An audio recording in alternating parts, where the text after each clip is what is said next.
Hello. Hi. Oh my god, guys.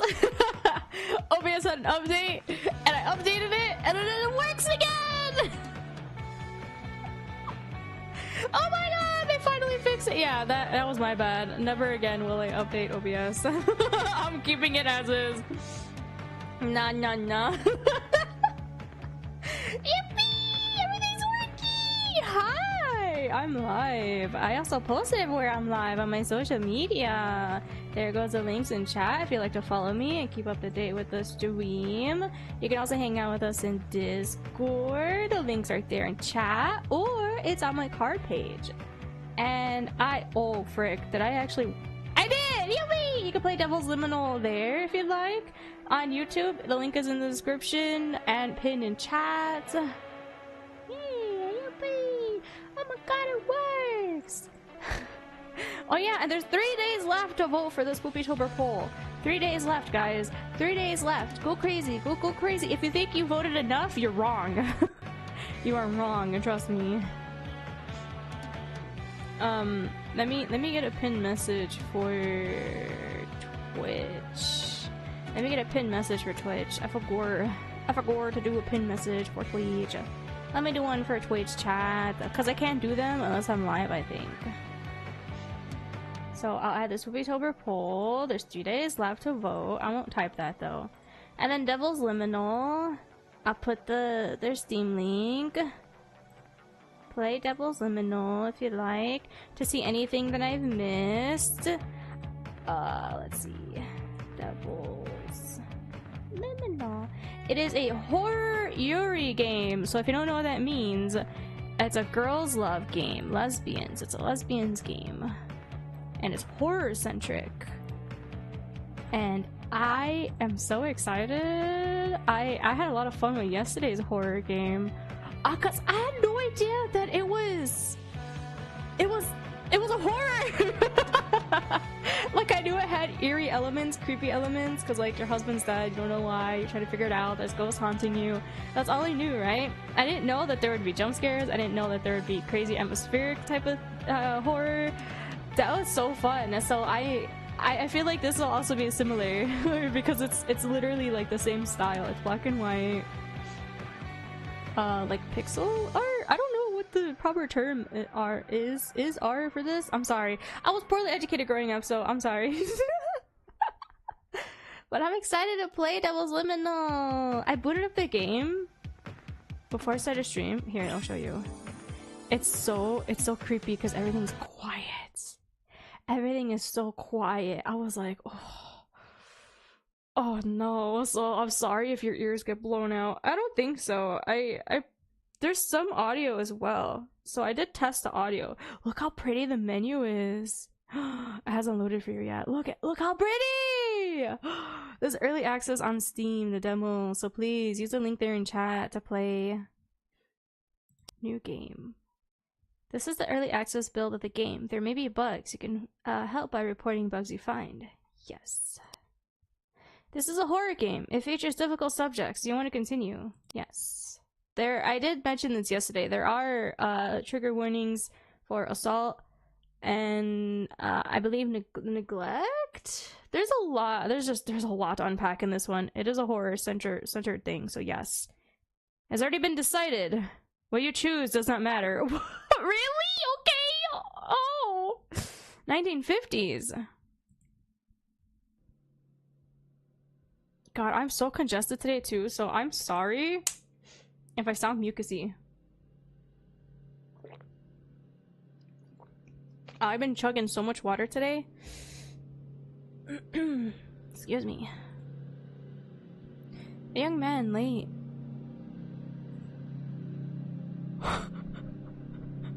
There goes the ambiance sounds. Oh Jesus.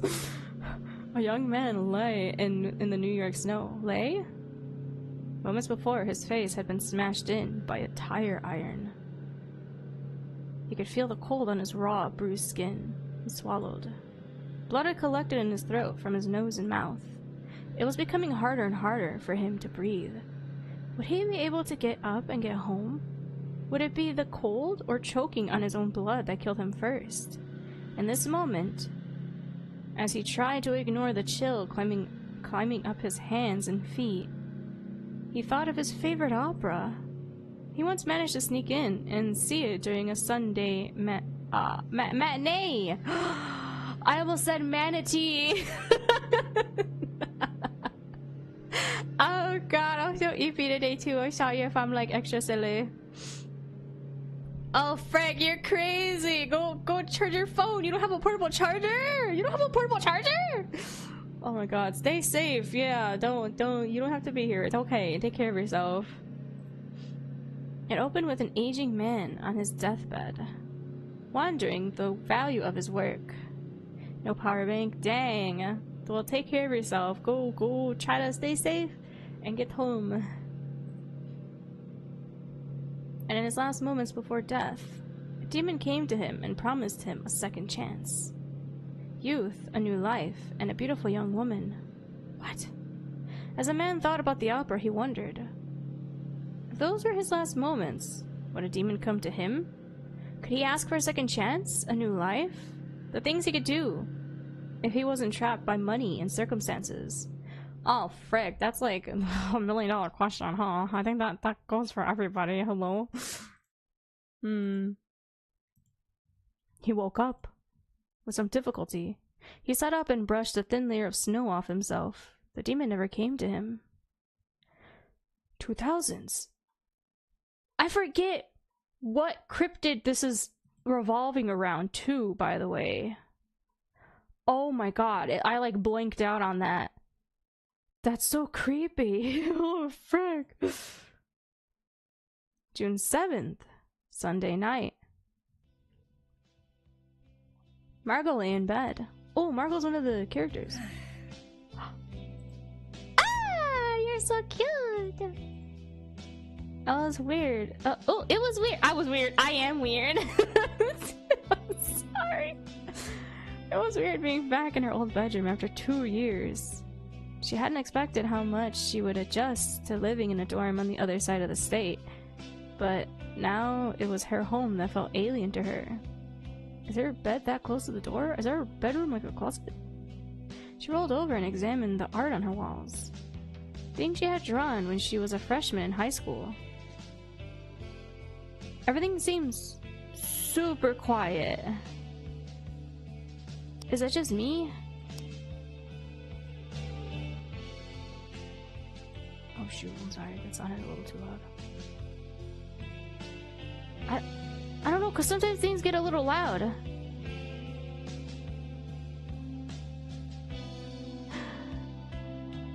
don't know.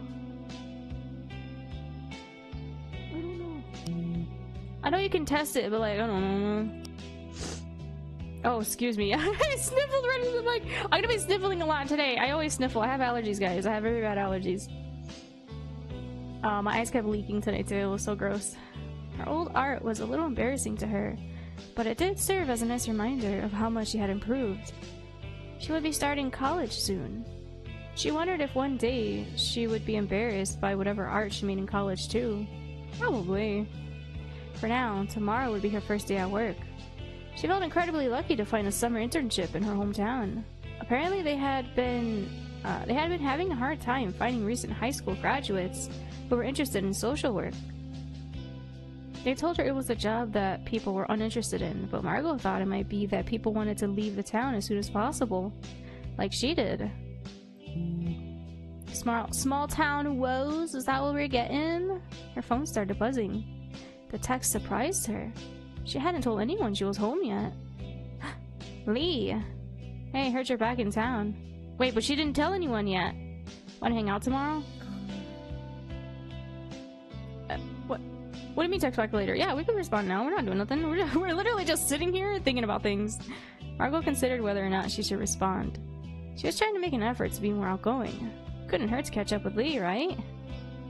Lee, sure. Let's try to plan something tomorrow. I gotta head to bed now, though. Oh.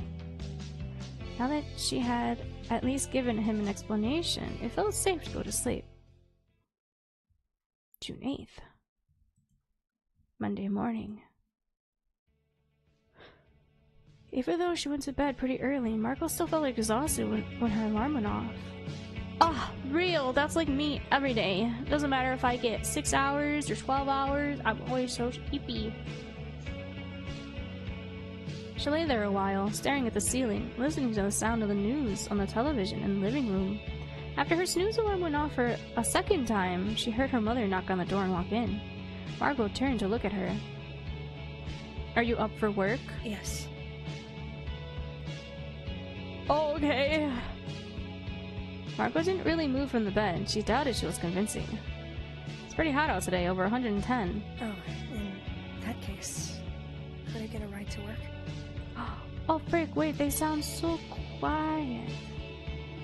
Maybe voice master volume could be up then. Maybe I'll lower the music some? Maybe I should lower the music some? See, this is why I said, oh god. I never know what sounds okay. Ah! No, I'm rushing out the door as it is. Okay. Once her mother stepped back out, she sat up and started rifling through her dresser drawers for an outfit. She wondered what it'd be like to walk to work. Margot's work wasn't too far from home, but the Arizona summer heat was oppressive. Hot air rippled off the asphalt in the distance. Dang, we don't have like a bike to ride. Margot imagined a scene from a Western movie. In the distance, a shape broke the pattern of oh, what? A shape broke the pattern of ripples? There was some sort of heap in the middle of the road. Huh? Margot narrowed her eyes in an effort to get a better look. What was it? Was it? When she realized she was looking at an animal, she rushed forward. She had only seen a cat outside once before. She knew they wouldn't survive long in this weather. After leaning over to see that there weren't any injuries, Margot crouched down to see if the cat was still breathing.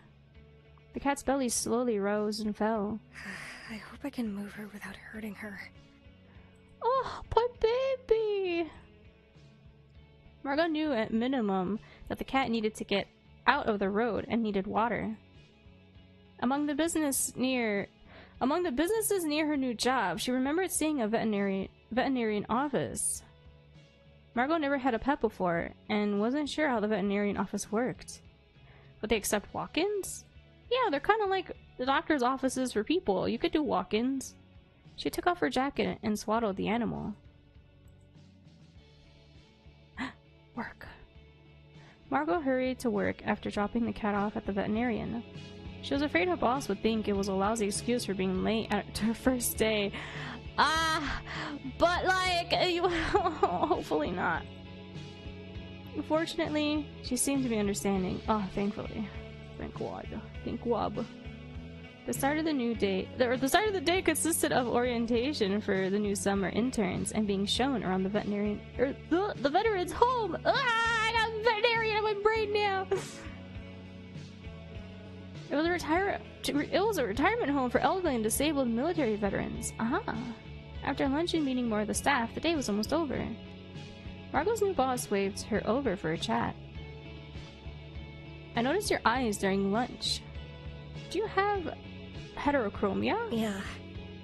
Oh! I didn't even notice. Very pretty. Thank you. I don't think I've met anyone with heterochromia before.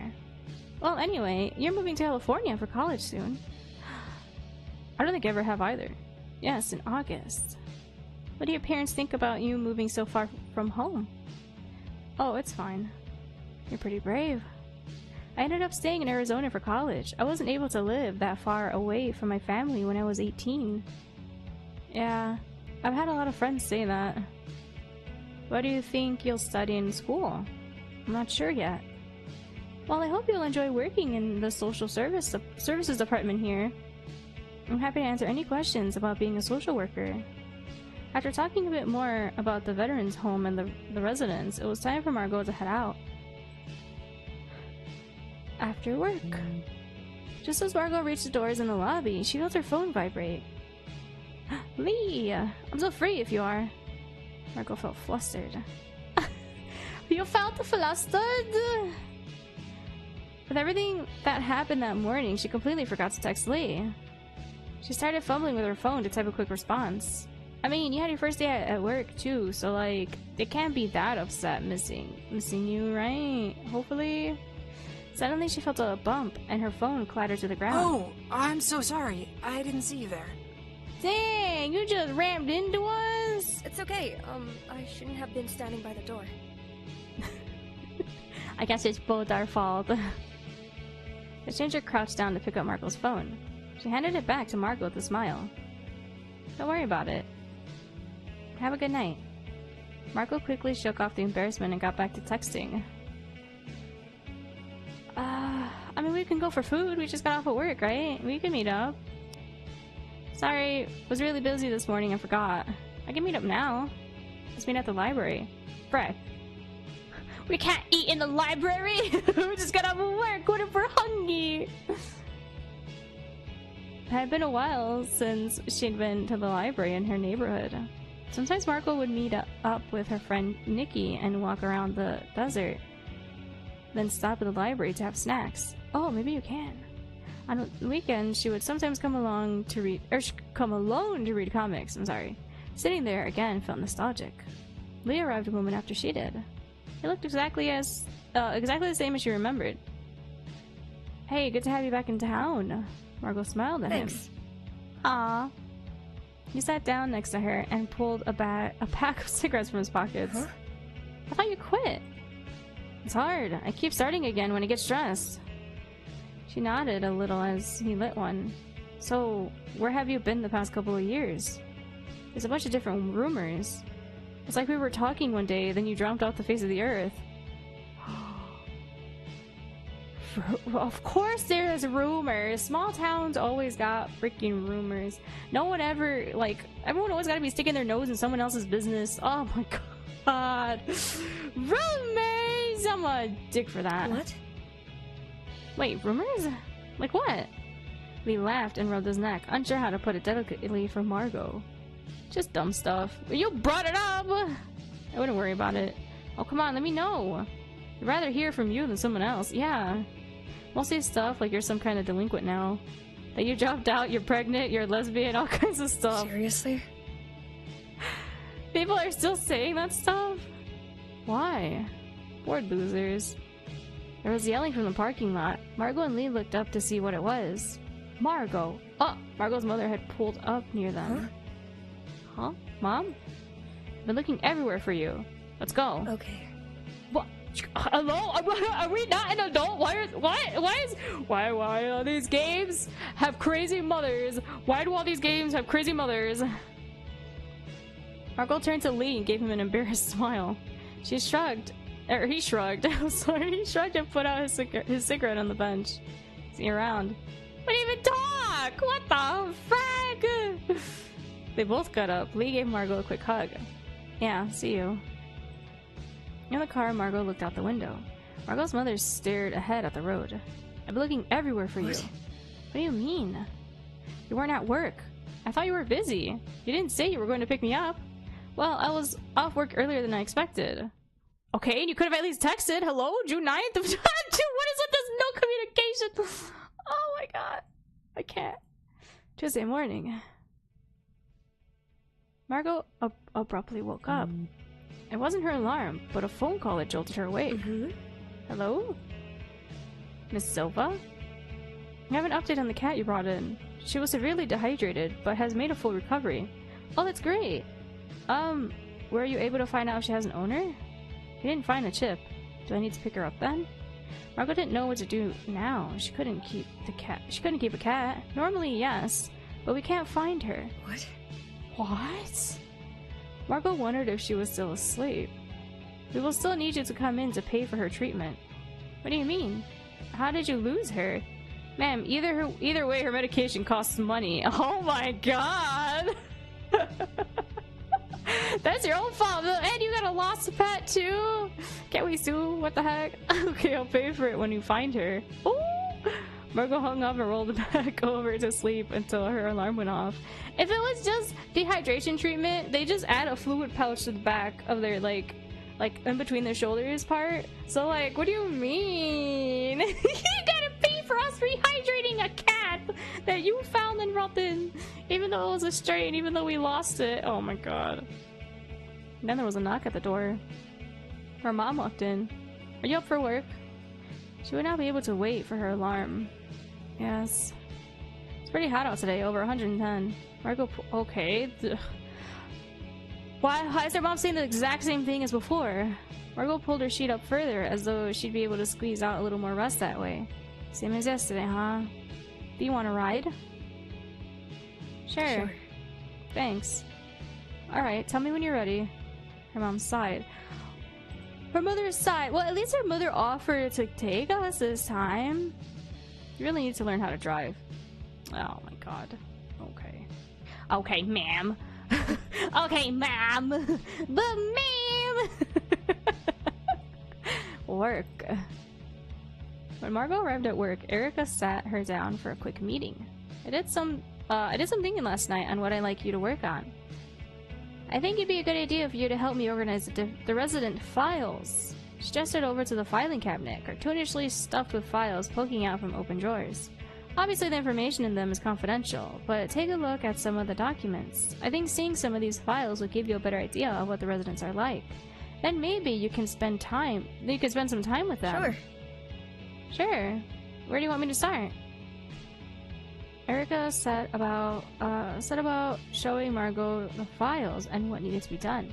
Once Margot got into the rhythm, Erica stepped out and left her alone in the office. Margot was glad it'd be a quiet day. She realized she felt nervous about the prospect of talking to the residents. Oh yeah, I don't know. What would they talk about exactly? They're so strangers, you don't know. Excuse me, a knock at the door interrupted her thoughts. Hey. Excuse me. Oh my god, it's you! Oh. Margot looked up and put on a professional smile. How can I help you? I'm trying to find my grandma's room, 203. That's up on the second floor. Want me to show you? Yeah, sure. Wait, but you were here the day before. Are you just here because you want us to help you? How did they know that we work here? They walked to the elevator and rode to the second floor. Margot couldn't help looking at her. Where had they met before? Didn't we bump into each other yesterday? Margot realized she had been staring and quickly turned away. Ah, sorry about that. Don't sweat it. Did you start working here recently? I haven't seen you before. Yeah, I started yesterday. I'm just here for the summer. Oh, cool. Well, I'm planning on having lunch here. Want to sit together? Okay! Sure. Are you sure? Yeah! Yeah! Oh my gosh, she's so happy. Oh, they're cute. Lunch. Margot wasn't sure if the girl was serious about her lunch invitation. Worst case, she figured she can sit by herself and do some drawing. After grabbing her tray, she looked around. There were various other outsiders and staff scattered around. Sure enough, she saw the girl sitting at a table in the corner of the room. The girl looked up and waved at Margot. Margot walked over and sat across from her at the table. Hey, Margot! I wasn't sure if you were gonna join me. Oh, you thought we were gonna ditch you?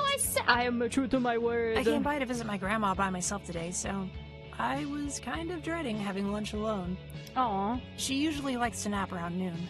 Oh my god, a woman after my own heart. Grandma. I literally napped at noon. I'm knocked out between noon and 1. Hey, what's up? What's your name? Oh, sorry. I got ahead of myself. The girl extended her hand out to Margot. They shook. Margot felt something like deja vu. Wait, but she didn't say her name! I'm back. Okay. I was like, wait! She didn't say her name! Why are you shaking already? I'm staying with my mom for the summer, so I'm trying to find people to hang out with. Ah, well, I work. I get that. Wah. Oh yeah, you mentioned you're here just for the summer too? Yeah, I just graduated from high school. Now I'm working until college starts. Me too. Well, I'm helping my mom with work. I don't know if that counts. Sure it does. I was about to say, yeah, that does. that does kind of work. What do you mean that works? That counts as working. So your grandma lives here? What did she do in the military? She was in the Army Nurse Corps. She's pretty cool. Ah, they chatted for the rest of the lunch. To Margot, Beck seemed so animated and excited to meet her. As they talked, Margot started to feel a little less afraid of being home. What? What? Whoa. Margot knew she was asleep, but she still felt present, aware. Is this a lucid dream? Or are you freaking sleep paralysis? She had read about them, but she couldn't remember if she had ever had one before. She sat up in her bed. How funny. The first time she has a lucid dream, and it takes place in her bedroom. Who missed?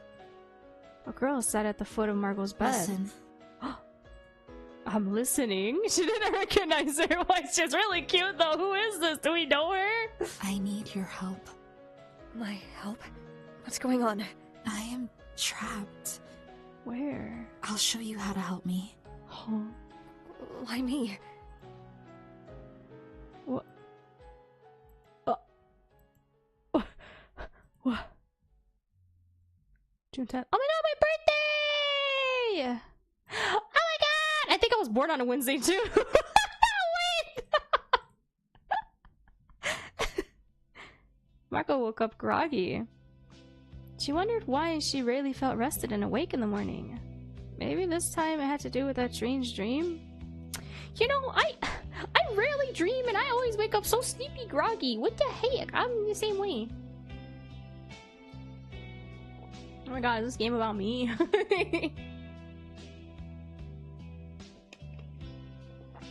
I'm sorry, I think of my order. I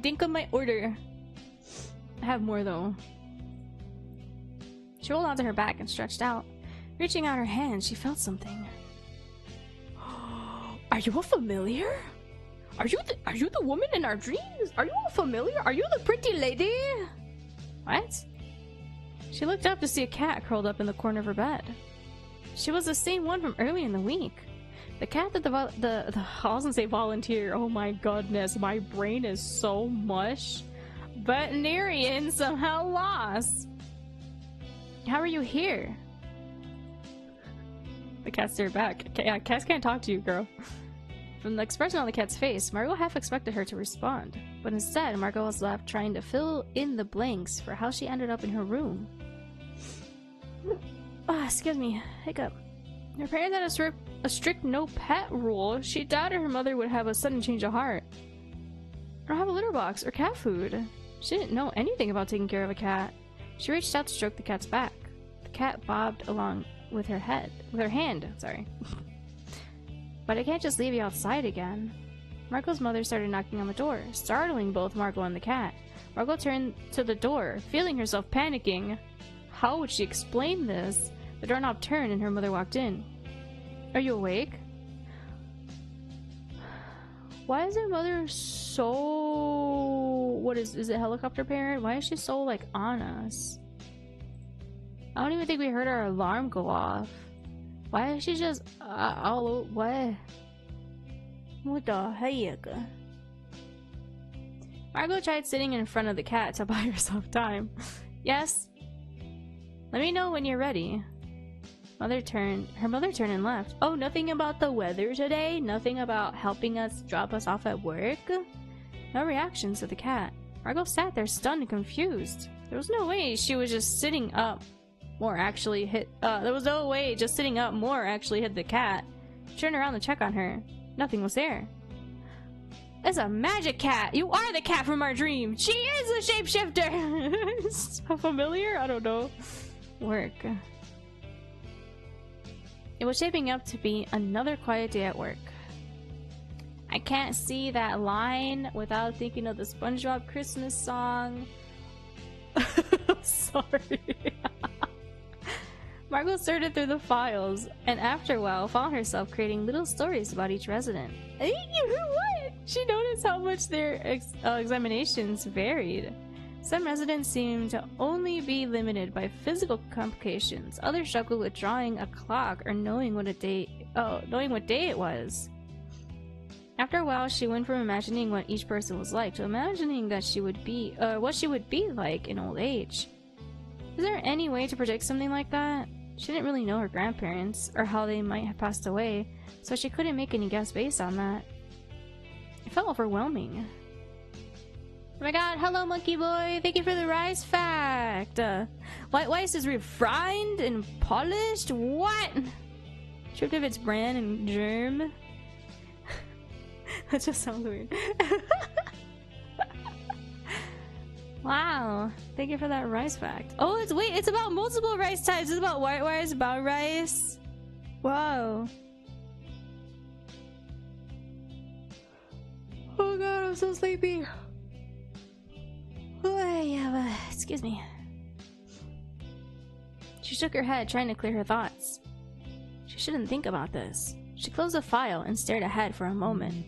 In her bag, there was a dull buzzing noise. Oh my god, I thought this was bull. There was a dull buzzing noise. She grabbed her phone and flipped it open. There was a text from Nikki. Oh frick, why didn't you tell me you're back? I had to find it out from Lee. How did Lee even find out? I didn't know you still talked to him. Margot felt her stomach twist with guilt. Nikki was right to be mad. She briefly wondered when Nikki would have run into Lee. I'm sorry, it's been really busy. Getting ready for college and working. It's only gonna get busier. We gotta hang out now while we can. You're right. We could go to the mall this weekend. Have you been? How have you been? Hey. Have you been? I think they mean have you been? Oh, have you been? Have you been to the mall? Oh my god, my brain. No, it opened while I was gone. Cool, let's do that. Great. I'm excited. I'll see what day I'm free. Oh. Why would you say that if you don't even know what day you're free after work? When Margot got home, she thought about her conversation with Nikki. She realized she hadn't really checked her messages, email, or anything since she got home. She had no idea if any old friends had been trying to reach her. She logged in and scrolled through some updates. A lot of it seemed to be about trips to beaches, laden lake houses, storm shopping with parents. She felt a small pang. When she glanced at her new messages, there was a message request. She didn't recognize the name, but she couldn't help being curious. Helen. Is your dad Victor Silva? I think we might be related. Margot reread the message. Then her gaze shifted to the name and image. She kept trying to figure out who this woman would be, if anything about her was familiar. Nothing came up. Maybe she could ask her mother? She wanted to get something from the kitchen anyway. In the living room, her mother was on the couch. Her mother anxiously leaned forward in her seat as she watched a show on the television. There was a VHS recording of her mother made of a... Wait, what? Oh, okay, so her mom recorded this. Of a soap opera episode. A telenovela! Hey, Mom. I have a quick question. Her mother waved her hand at Margot and paused the show. You know, I'm watching my show. It only takes 45 minutes. Oh my god, it's an hour-long episode? It is a telenovela. I think those suckers are always an hour long. She hit play again, signaling that the conversation was over. Wow, thanks, Mom. Margot continued to the kitchen. Feeling pretty tired, she put together a sandwich. She carefully inspected the bread, making sure ants hadn't got to it yet. Ooh, nasty! Oh, frick, that sucks! After eating it in the kitchen, she quickly washed up the dishes and went back to her room. Thinking about the message, the cat, the text with Nikki. Excuse me, Margot started drifting off to sleep. She heard a loud sigh from the kitchen sink running as her mother rewashed the dishes. Wow, our mom suck. What do you mean she rewashed the dishes? What the frick? What is with our freaking mother? She just doesn't want us. She doesn't think we're clean. June 11th, Thursday morning. Margot, hurry up. Come to the living room. Margot instantly woke up to the sound of her mother's voice. What's going on? I need to tell you something very important. Okay. Margot threw her clothing on as quickly as possible, wondering what could be so urgent. She rushed out of her room. What is it? I won't be here tonight, so be sure to lock up and turn off the stove before you go to bed. Okay, what's up? You don't need to worry about that. Huh? Why are you being so secretive? Before work. While walking to the vet... What? This is so weird! What is with her mother? I'm not gonna be home tonight. Make sure to lock up and turn off the stove. Like, what? What do you mean? While walking to the veterans home, I almost said veterinarian. Oh god, my brain. Margot wondered where her mother could be going that night. Her mother had never spent the night out before. Her parents didn't really have friends they'd visit. What if she had started dating? But it had only been a couple of months. She needed to stop thinking about that stuff anyway. She noticed a bush down the road rustling. There had been construction lately, and Margot didn't want to find out if there were scorpions around. She quickened her pace. As she passed the house, she heard a noise, a faint meow. She turned around and saw a familiar friend in the middle of the sidewalk. Hey. You're everywhere, aren't you? How are you? What are you doing, cat? The cat came up closer to her. Margot kneeled down to scratch her head. Keep running off. Do you live around here? Are you just the neighborhood's cat? The cat stared. Maybe I shouldn't expect a response from a cat. Margot stood back up. I'll see you later. I need to get to work. The cat lay down in the middle of the sidewalk, staring at Margot as she walked away.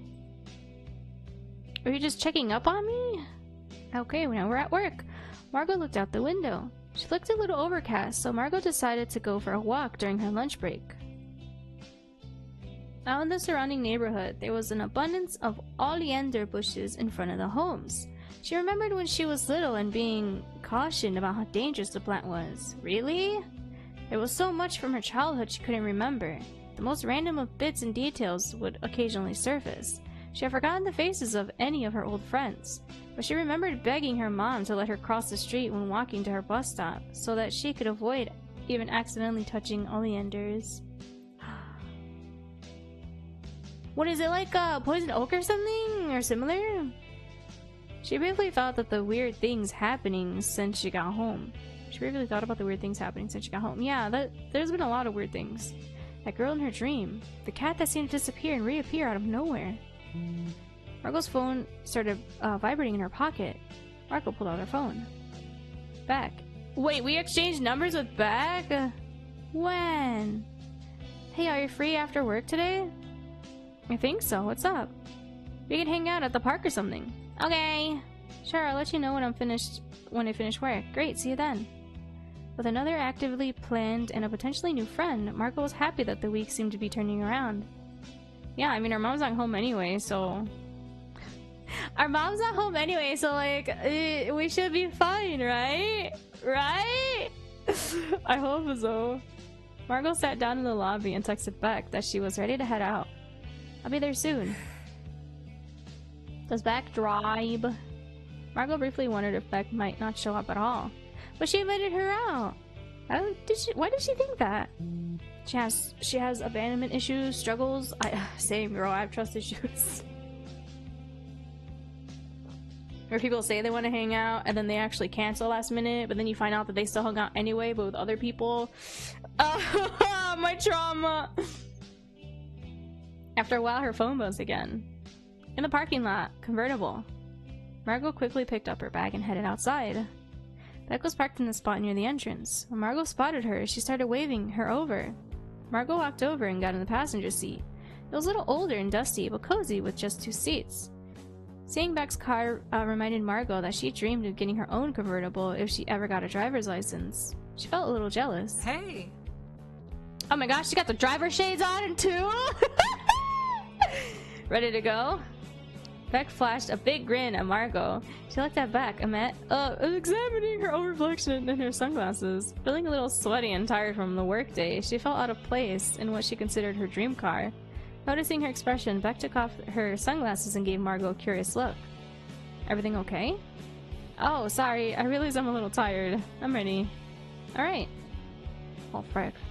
After driving for a bit, Margot noticed they weren't in her neighborhood anymore. She assumed they were going to the park down the street. Have you been to the Colorado River? Yeah? Why? I figured we could hang out there.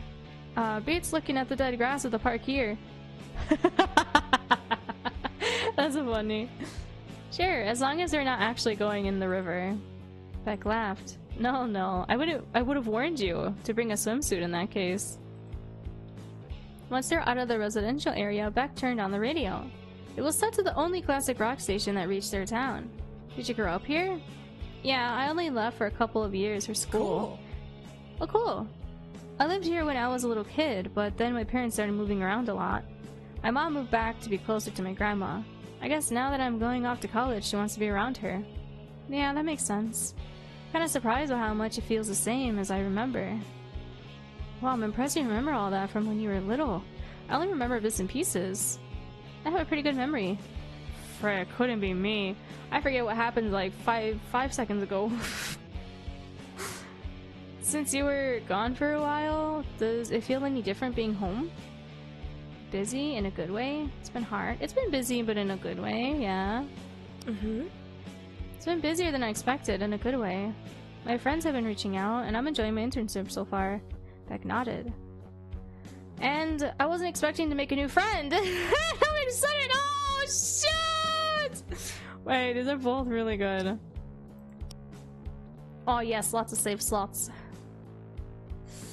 I was expecting to make a new friend. I'm excited to get to know you. Oh, frick. Should I say that? I feel like this is a little too much. And I already made a new friend. Wasn't expecting that. Beck smiled. Me too.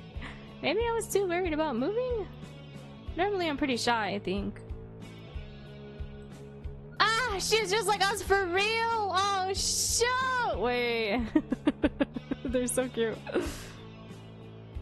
They parked at the nature reserve and picked a well-worn trail near the water.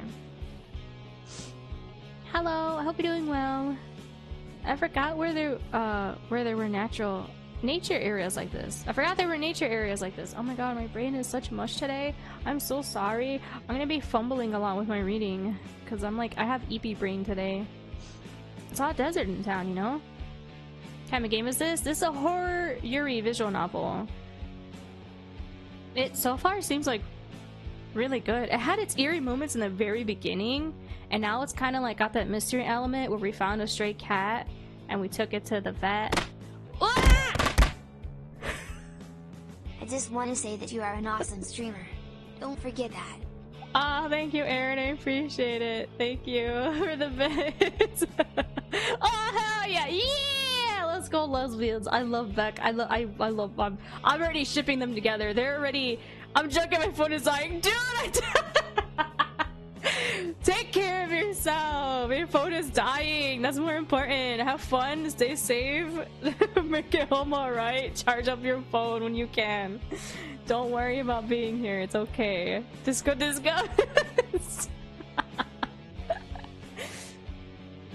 I still need to get the system up. But wait, tits. Oh no, I'm not using tits. I'm using Kbonk. Kbonk is a free version of tits, but it uses like PNG files. It doesn't use 3D files. So, and it's a lot easier to set up too. It's just it constantly disconnects, so I have to keep like refreshing the capture browser source. Yes, Kbonk. Never heard of it. It's I prefer it. Apparently it uses less resources too on your computer. I have a laptop, so that's so much better. Yeah, the only downside is you have to keep refreshing it. But other than that, I love this. I like Kbonk. Kbonk is great. You could do singles, you could do barrages, you could do, oh god, barrages are so long. You could do redemption barrages, like my hydrate throws water bottles. And then I also made one for a gnome. I love this. Kbonk is great. May the gaming cons be with you. Yeah, it's okay. I primarily console game. I rarely play on my laptop. I've been streaming off my laptop for 7 years. Yeah, it makes noises. Everything makes noises. You can change the audio files for whatever the corresponding item is too. So like Kbonk is a lot more customizable, I feel like. Kbonk is great. It's free. You can also just tip the creator if you'd like. Very easy to set up. I like it. But yeah, I totally ship Beck with Margot. Margot? Oh my god, I already forgot MC's name. Yes. It does have some voice acting as well, which surprised me. I'm happy for that. Yeah, I really like it out here. So we're both back for the summer, but we're both going to college soon. So that's our story. Mimikyu, my favorite Pokemon? I love Mimikyu and I love Pikachu. Yes, I love Pikachu and I love Mimikyu. Holy crap, my shoulder is bothering me today too. I'm sorry. By the way, are you not much of a swimmer? Why do you ask? Beck smiled lightly. You seemed worried about it earlier. What do you mean? Margot felt embarrassed. I'm not a strong swimmer. I don't even know how to swim! You're doing better than me, Margot!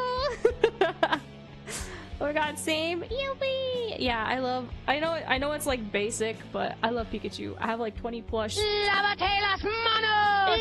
Aaron! Go away! You didn't take care of yourself! Your phone's dying, man! You cosplay Mimikyu at Comic-Con? Oh my god! I love seeing the cute Mimikyu cosplays. Did you wear like the poncho thing that everyone does? I feel like a lot of Mimikyu cosplayers do do a little poncho thing. And the plushies have plushie statue hates and more hats hates. Oh, I gotta make it look more creepy. Nice. Don't worry, I know the way. I just need to know how. What does that mean? Oh my god. Beck laughed and patted her on the back. Oh my god! If you fall in, I'll save you, okay? Despite getting teased, Margot did feel reassured. They walked for a bit, with Beck stopping at each new sign about the... What? About each new sign about the local flora? There's... What? A beanie with the ears and a face... Oh, that's so cute! Wait, so there's signs about things too? That's cool! I've only seen that in like one park. Her face seemed to light up as she eagerly looked around to find each plant. She crouched down, closely examining a cluster of flowers. Margot, look at this one! Margot crouched down beside her. It was an unfamiliar white and purple flower. Is it another kind of paintbrush flower? What? Okay. Nope, this is a pretty rare one. An Arizona passion flower. Like passion fruits? Yep. Wait, do they come from the flower? I'm surprised this is here. It only grows in a different part of the state. Huh, I wonder how it got here. Only the plant knows. Only the plant knows. Bees? Or maybe the park people wanted them here. I wish I brought a camera or something. I could draw it? Really? Oh! Pretty! Margot took out her sketchbook and made a quick gestural drawing. Beck watched. Can't believe you can do just that. Margot smiled. Oh my god. After a bit, they emerged from a... I'm sorry, my brain is such mush. They emerged from a grown over area to a more curated park with a snack stand. The area was pretty packed. Most of the seating seemed to be taken, and the stand had a long line. Margot suddenly felt aware of how late it was getting and wondered if her mother would be upset if she came home late. I'll get us something. Okay, I'm gonna find a spot to sit. Oh god, that's so awkward. You can't put me on the spot like this. I'll find a place to sit. The area was pretty full. Empty ramadas were in low supply. Empty ramadas? Like chairs and tables? Oh my god! Wait, why are we wearing a sweater when it's so hot outside, girl? I could find a spot to sit. Is that okay? Yep. Good luck out there. Margot handed back some cash for her half and wandered off to find a spot. Ah! Oh frick, maybe I could have stayed with her? Or maybe she would have just... Hold on, the beginning of the games that her choices didn't matter anyway, so that's a little confusing to me. What do you mean her choices don't matter? Why are you giving me choices then if her choices don't matter? Right? I'm a little confused. After a moment, Beck came back. She handed her the extra change. Good eye, I didn't see this bench. She patted Margot's shoulder. Oh! I want to see your drawing again. Sure. Margot pulled out her sketchbook and laid it open for Beck. Holy crap. My cat, I think, rubbed her face on my mic because there's always... Oh no! Is it... Don't tell me it disconnected. Why did it small yeet work? Oh frick. It says it's connected. Oh lol. Oh, it worked. I didn't hear the smack. That was a silent smack then. Apple? No, they're hearts. I did, okay. Yeah, no, they're hearts today. Or not today. I keep them as hearts now.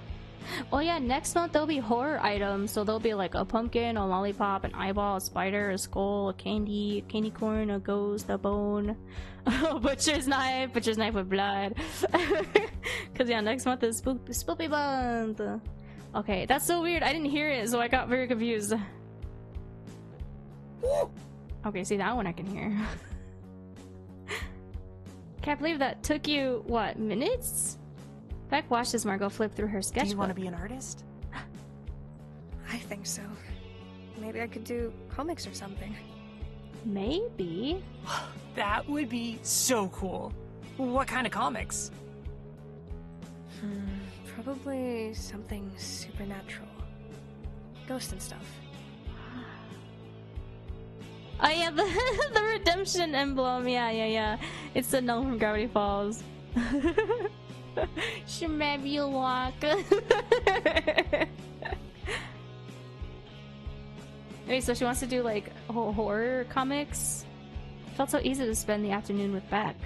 Margot wondered if Beck might think Margot was being too friendly with her. After a bit more exploring, they headed back to the car.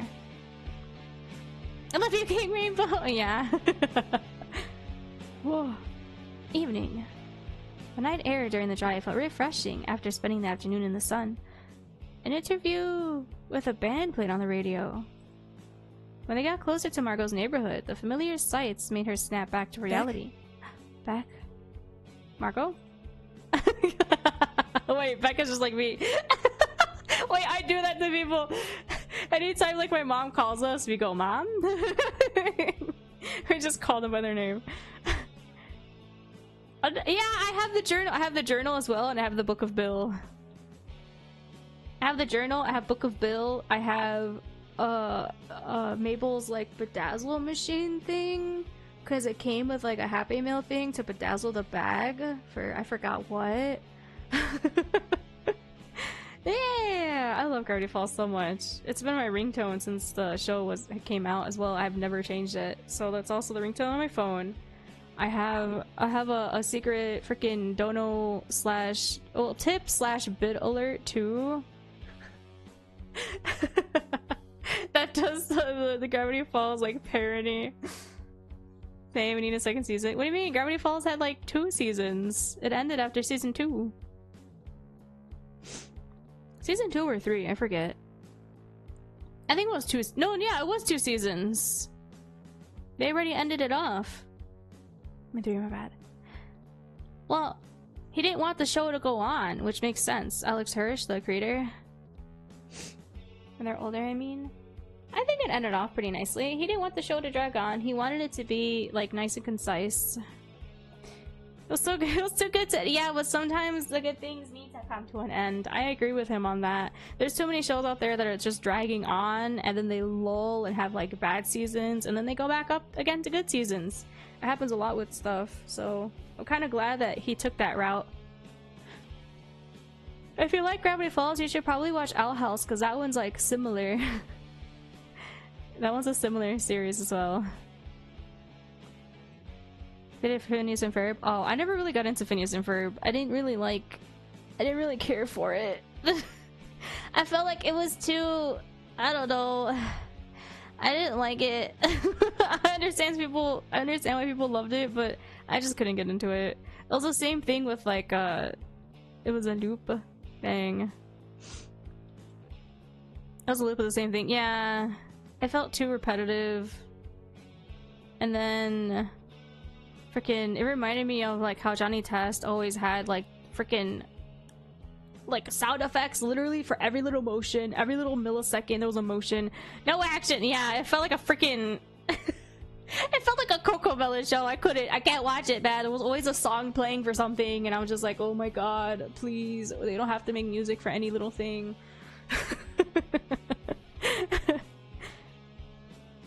Can we park at the shopping center and walk to my place? Wait, why? It's one of my parents' Days of X song. I call my February month Simp Month, my annual visual novel only, and I have someone in my community that always tells me that, the squirrels in my pants, and I'm like, no, Simp Month. It doesn't stand for that though. No problem. The neighborhood felt completely still. I felt like the only noise was their footsteps. Wait, why? Our mom's not home. We can go home and be fine. Margot looked at Beck. She seemed deep in thought. I asked what she was thinking.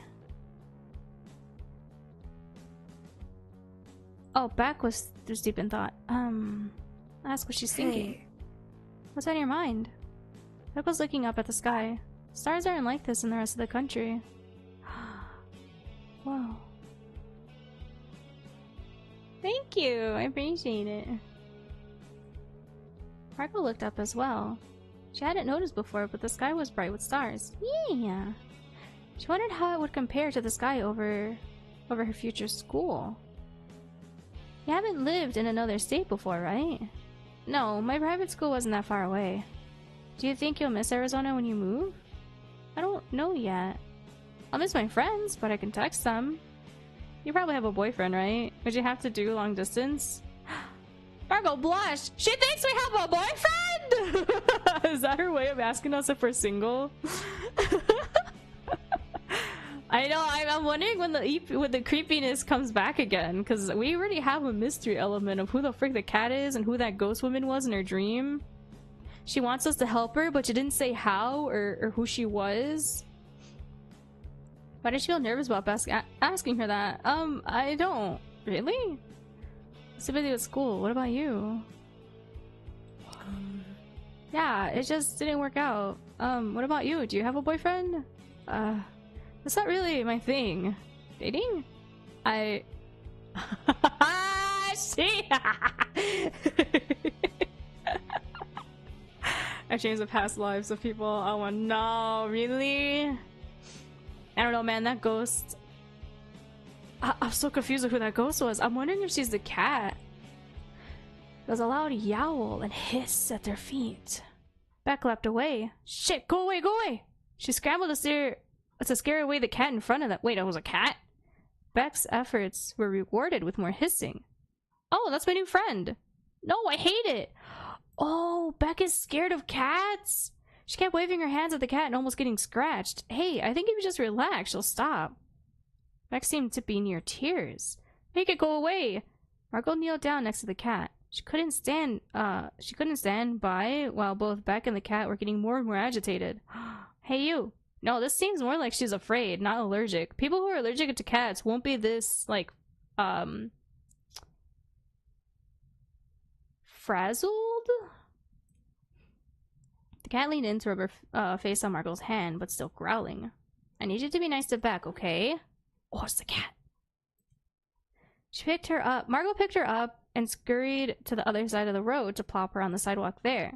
The cat sat down and rolled onto her side, staring at them. Margot returned to Beck, who was breathing deeply. Yeah, she was having a panic attack. I think we're safe now. I barely believe you. Whoa. They walked another block with no cat in sight. Oh my gosh, excuse me. Oh no! That sucks. Yeah. Dang. Periods do suck. I agree. They walked another block with no cat in sight and Beck eased up. Well, I'm sorry for ending the night on that note. That's fine. Oh, I thought of something. Do you like museums? How late is it for me? It's like 4 o'clock.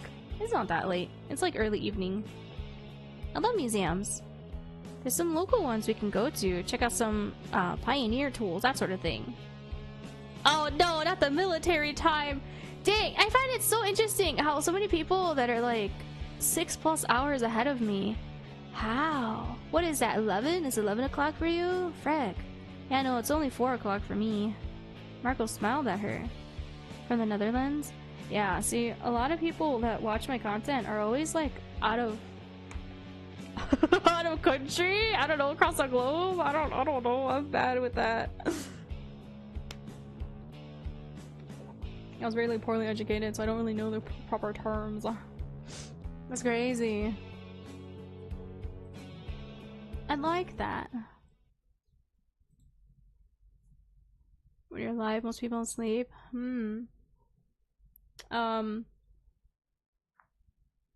Okay. I don't know how to enforce my no promotion rules with that one. But that's a little weird to me. Vex stopped for a moment. She looked at Margot with a nervous expression. She glanced down. Can I ask you something? Can I ask you something? Sure. Can I hold your hand? Oh, this is moving forward really fast. Oh. Margot wanted to be Margot wanted to be excited, but Margot looked around. I hope I didn't assume too much. Margot looked back at her. No, it's not that. They were at the end of her block, close enough to see her home. She noticed the lights were off and remembered her mom was out for the night. But what if her mother was home after all? Margot remembered the couple of times friends did come near the trailer. Afterwards, her mother would scold her about the culture shock of seeing it. Oh no.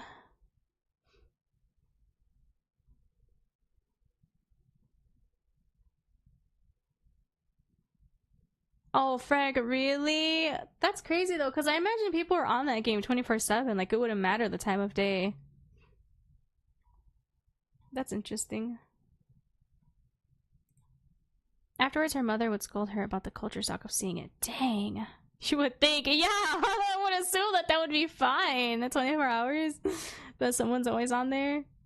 Or start asking who they are and if Margot was trying to sneak them into her room. God, her mother is so like... What if her mother was home but kept the lights off? Yeah, so far it's like... yesterday and today's visual novel, the moms suck in this game. Like, she's too overprotective. She's on her case if she's not home at a certain time. She's just, oh my god, she's too, ooey. Mommy issues. Yeah, as someone with mommy issues, that's just, oh my god. Ah. That one hits close to home with the overprotective mother and that keeps you from the outside world. Oh god. It wouldn't have been the first time. Hold her hand? I mean, her mom isn't home though. She said she was gonna be out. So... I'm gonna say of course. Yeah, of course. Beck took Margot's hand and smiled. Yeah, we're almost home already. I really should have asked earlier. Margot blushed and lightly squeezed Beck's hand. Ah! Her hand felt much more delicate than Margot expected. Eventually they reached Margot's. So we live on a trailer! So this is your place? Margot wasn't sure what Beck would think, seeing that Margot lived in a trailer. Yeah, sorry for making us walk. Oh. Yeah, they're getting closer! It's fine, I get it. You're embarrassed of me. What? No, it's nothing like that. I forgot my mom wasn't home. Beck laughed. You know that sounds worse, right? Our mom is overprotective. It's not her fault. People are already spreading rumors that she's a lesbian. Like, what the frick does it even matter? They're homophobes in this neighborhood. It's a small neighborhood. Gives me the vibes of Stranger Things. I was gonna say it's like a small town like Stranger Things. Yeah. Where they judge everybody for being anything. Oh my god. Oh, I thought you meant like... I know the one you're talking about. I never played that game because the first game story was so abysmal. I don't understand why people love that game series. It seems so funny to me. It's, oh god, the doomed Yuri in that game drives me insane. I don't know how anyone adores it. I don't like that game. What was it called? Stranger Things. Stranger Things is a Netflix show. It was called like, what the frick is it called again? I don't remember what it's called. It's confusing, yeah. It's back and forth in time and a lot of puzzles. No, it's not that it's confusing. It's that the writing is awful. The writing is abysmal. The main character, she acts like those white people problem freaking infomercials. And then, the blue-haired chick, she tells her friend to hang out with her, and then when her friend hangs out with her, she's like, "Why are you hanging out with me?" It's like, girl, you wanted her to hang out with you. Why are you sassing her? The writing is so bad. Oh god, no, that game is terrible. I don't understand why people like it so much. Is it just because of the doomed yuri? Is it because it had lesbian? Possible? They didn't even get together. Oh my god, it's so stupid. I don't understand why people like that game so much. And then it has like 4 spin-offs. I hope the other spin-offs are better. All I know is the first game, and I just... oh god. Well, Life is Strange, that's what it's called. Life is Strange. Terrible writing, terrible characters. The bully girl is very annoying, and the fact that you can't really do much about that is even more annoying. Like, you can get back at her, but then it's seen as a bad thing to do, and it's like, how? What's the point of you trying to clap back then if the game's gonna be like, but you're being mean? Hello? They were being worse! Nah. They have 3 spin-offs? Oh, okay. I thought it was like 4 spin-offs. Frag. Yeah, no, I don't like that game series. Or I don't like that game. I can't say anything about the other ones because I don't know anything about it. The main girl can see people's emotions and auras. Yeah, but she's stupid. She can't reach for something that's literally in reach. So she has to use her powers for it. Like, girl, what was her life like without the power? She literally can't, like, walk without falling over herself. It makes no sense to me. I don't know. I don't like how that game was. I feel like it's terrible. It was very bad writing. Got murder mystery story. Yeah, the story had potential, but they fumbled the bag hard with the storytelling.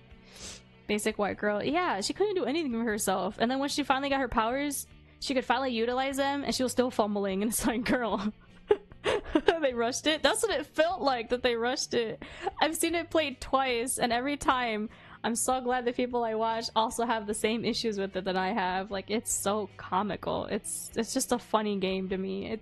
I don't know, I can't take it seriously. Margot cringed, making Beck laugh some more. No! I'm kidding. Okay. Beck let go of Margot's hand to hop the brick fence in front of her home. Have you seen the one Beyond Souls? Oh, I've seen Beyond Two Souls played, and that game is also terrible. That game was also terrible. It's such a goofy game. That one's funny too. They paused for a moment on the front porch. Thanks for walking me home, even if it wasn't necessary. And thanks for saving me from wild animals. It was just a stray cat, girl. Beck stood there for a beat, looking at Margot. She felt like Beck was scrutinizing her expression, deciding what to do next. Alright, I'll say goodbye. This was really nice. I thought so too. Text me when you get home? Of course. Ah! Text me when you get home? Oh my god! Thank you so much for stopping by. I appreciate it. Have a good sleep. Yeah, it was nice. Thank you. Thank you for the company. I appreciate it. After a moment, she left the porch, hopped over the fence, and walked off into the night. I'm surprised how okay she was with just parking down the block and then walking with us. Margot stands outside, watching her walk away. Oh. She was out of sight. Margot walked inside and locked the sliding glass door. She felt a sudden jolt of fear. What if her mother was home? It was already a huge risk just talking to Beck on the porch, let alone what if her mother saw? But it remained quiet inside. Her stomach growled. She forgot about having dinner! What do you mean? But we ate! We ate when we were out with Beck! Yes! I love them together. They're so cute. Realizing how hungry she was, she went to the kitchen to see if there was anything quick she could make. And she opened the cabinets. They were all empty. She checked the pantry for paper plates, but couldn't find any. Margot sighed to herself. She turned the lights back off and stood in front of the glass door. She looked at the stars in the sky, thinking about the sensation of Beck's fingers interlaced with hers. Oh my god.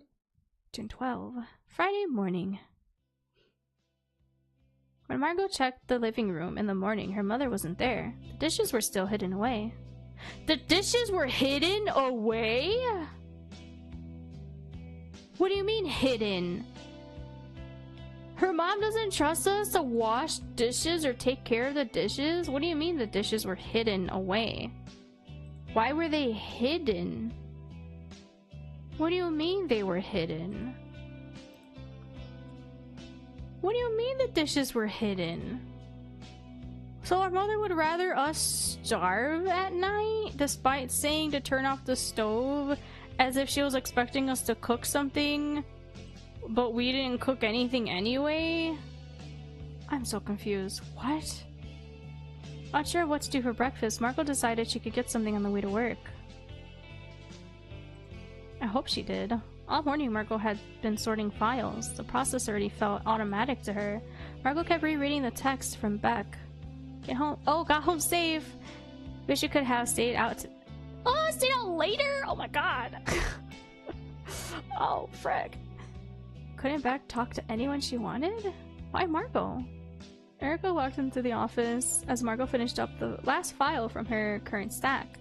Margot, would you be interested in meeting some of the residents? Yeah, of course. This floor has some great folks. It's mostly people who chose to live here because of health problems. Oh, I see.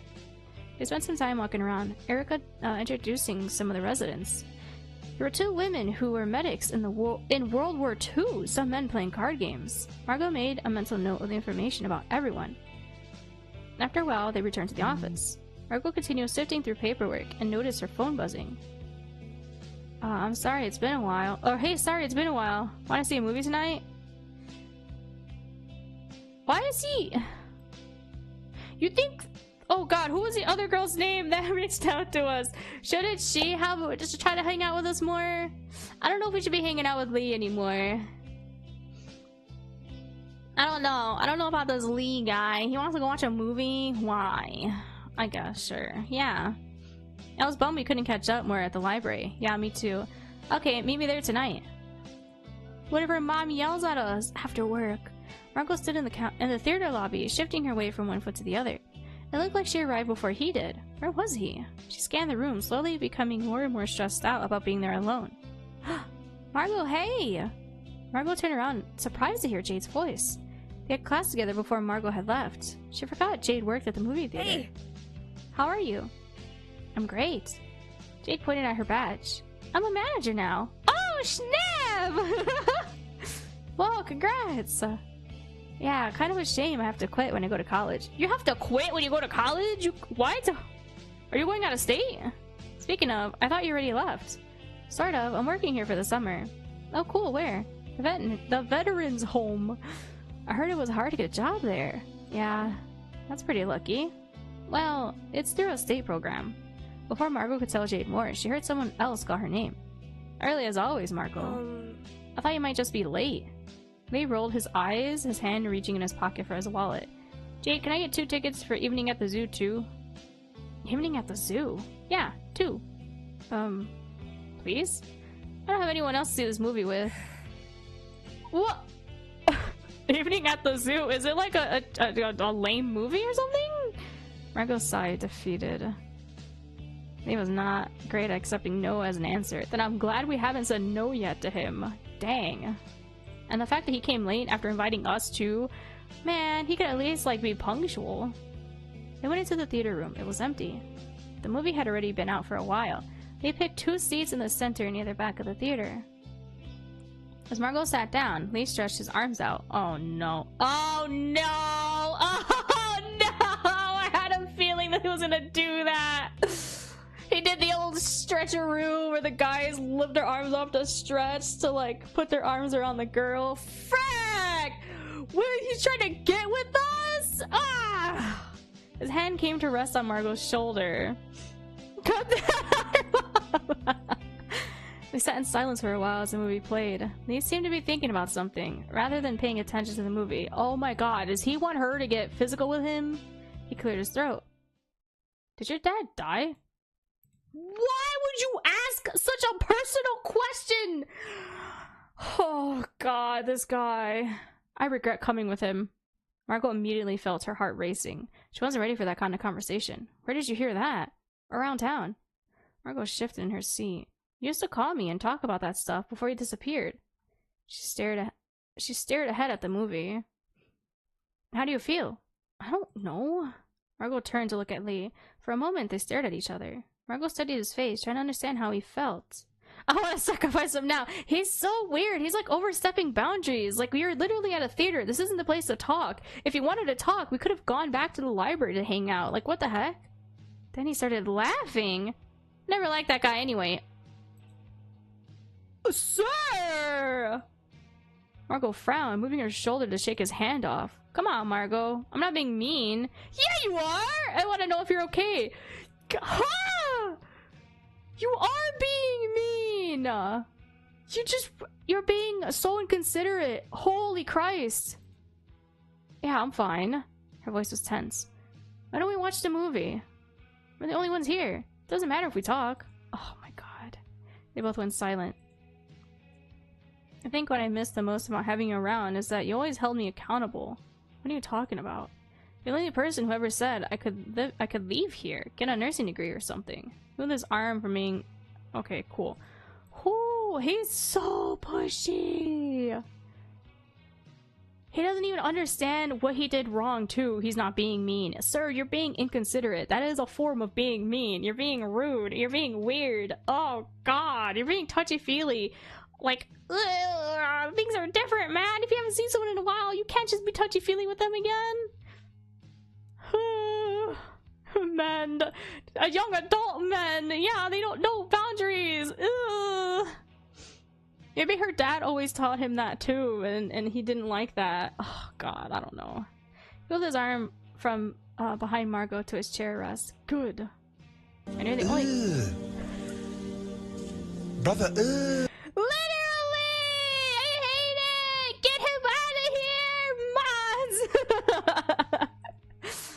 And you're the only girl who will tell me to shut up. Good, shut up! He nervously drummed his fingers. I don't know what I'm getting at. His hand moved on oh no, sir, is he trying to say he likes us? Bruh. His hand moved to Margot's knee.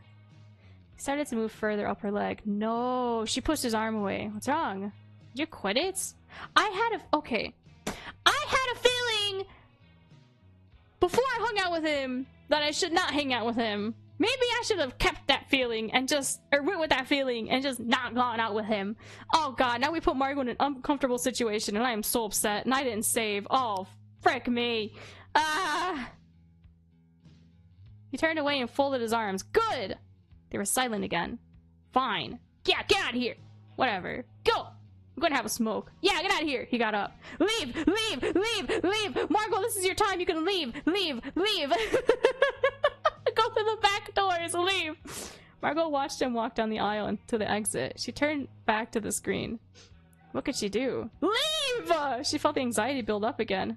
Leave! Margot, run! Yeah, now's your opening! You have a chance! Watching the movie wasn't going to help, but she pulled out her phone for a distraction. Text Beck. After a while, she started to wonder if he was coming back. She didn't care about the movie anyway. She could probably head home, right? Yes! Margot got up. Yes! Retracing Lee's steps out of the room and into the hallway. In the hall, she could hear someone muttering to themselves. Did I go the wrong way? Oh, thank God. Oh, thank God. Beck, my beloved. Beck, baby, darling. Beck stood by a wall looking at her ticket. Beck? She looked up and smiled. Oh, hey. Beck gave Margot a coy smile. Out on a date? Margot grimaced. Well... Her stomach twisted. Yeah. Beck's smile disappeared. No, it's not really a date. We're just hanging out with a friend. No, it wasn't a date. Margot, why did you say that? Sorry, I'm being nosy. I should let you get to your movie. Beck gave Margot a curious look. Something wrong? You seem kind of stressed out. Margot waved her hand. I'm just trying to find my friend that I came here with. Doesn't sound good. Do you need a ride home or something? I'll be fine. No, you no! I'll be fine. I don't want to impose or anything. Don't worry about it. She looked down at her ticket. I'm not excited about this movie anyway. I just didn't feel like being at home. Which movie is it? Oh my god, she was gonna go to the same movie that we were. Evening at the zoo too? It's not good. Dang. Since you're the artist, I should probably trust your opinion. I guess it's too highbrow for me. Well, in any case, definitely let me know if you need a ride. Margot nodded. They parted ways as Beck went into the theater room and Margot went into the lobby. Oh my god, Margot, that was your ticket out. You could have just told Beck what happened. Jade was still at the ticket counter, but no one else was around. Jade noticed Margot and waved her over. Hey, did you get my text? Text? Margot pulled out her phone to check. Nothing from Jade. Or Lee. Guess not. Darn. I saw Lee earlier. I think I heard him arguing with someone. Then he told me how pissed he was and that he was going home. Dude ditched us? Oh, I'm offended. He ditched us because he couldn't get any out of her? Oh my god. What is with that guy? Yeah, no, I'm done. If he ever reaches out again, we're not hanging out with him. She got harassed. Oh my god. Holy Christ. Margot sighed. Seriously? Yeah. My shift ends in a bit. If you want to ride home? Jade smiled weakly at Margot. Ride with... Actually... Frick. Now you're gonna make me choose? We literally just bumped into Jade. Jade said if she got her text, but we didn't. Beck? Yeah, I'm thinking Beck. I don't know if I can trust Jade either. It feels like we can't trust anyone in this town.